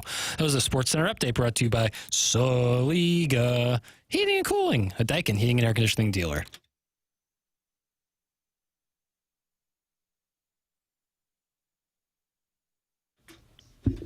Doug, kind of a nice send-off here. Okay. This show is below average. It makes me want to drive into a median. That's from the Fluffernutters fan page moderator. Fair. Can't win them all. Jackson is the TMA fan page moderator and does a wonderful job. Yeah. No, I'm doing the Lord's work. TMA fan page on Facebook. Sometimes I'll drop by and do an Ask Me Anything. A little AMA. Yeah, AMA. Like a flight or something. Yeah, absolutely. We'll do QFTA at some point, Jackson. You tell me when. I'm in. Wednesday or Thursday. Team McKernan at InsideSTL.com. You send in questions, comments for that podcast and this podcast / radio program brought to you by Mentality. Tired of always waking up exhausted? Dad bod starting to weigh on you? Finding it harder to get excited about basically anything? So, this new year, let's get back to the old you. You remember that guy, sharp at work, full of energy and fun, the one people enjoyed being around? That's where Mentality comes into play. They're not a macho, low-T bro clinic. They are human-centered. Their mission is to figure out what's really going on in your body and your brain. That's Mentality. Right now, all new patient labs will be covered in your treatment plan. That's a savings of $250 right out of the gate. Reclaim the old you, the younger you, with Mentality. Schedule your appointment now at lowtusa.com. That's lowtusa.com, lowtusa.com. Jackson Burkett is here with the winner of the Design Air Heating and Cooling Email of the Day for February 24th, 2026. The King returns. Buck Swope. Boom. The King returns. Buck Swope has won. And remember, starting on Monday for the month of March, a $5,000 new garage door or 2 or 3 on the line, courtesy of Jason Gosrow, Schaefer Door Company, for the Design Air Heating and Cooling Email of the Day. BK and Ferrario are coming up next. For Jackson Burkett, for Chairman Kurt, for Martin Kilcoyne, for Member Kevin, for Douglas Sullivan Vaughn, I'm Tim McKernan. This has been The Morning After, presented by Brown and Crouppen on 101 ESPN and the TMA STL YouTube channel.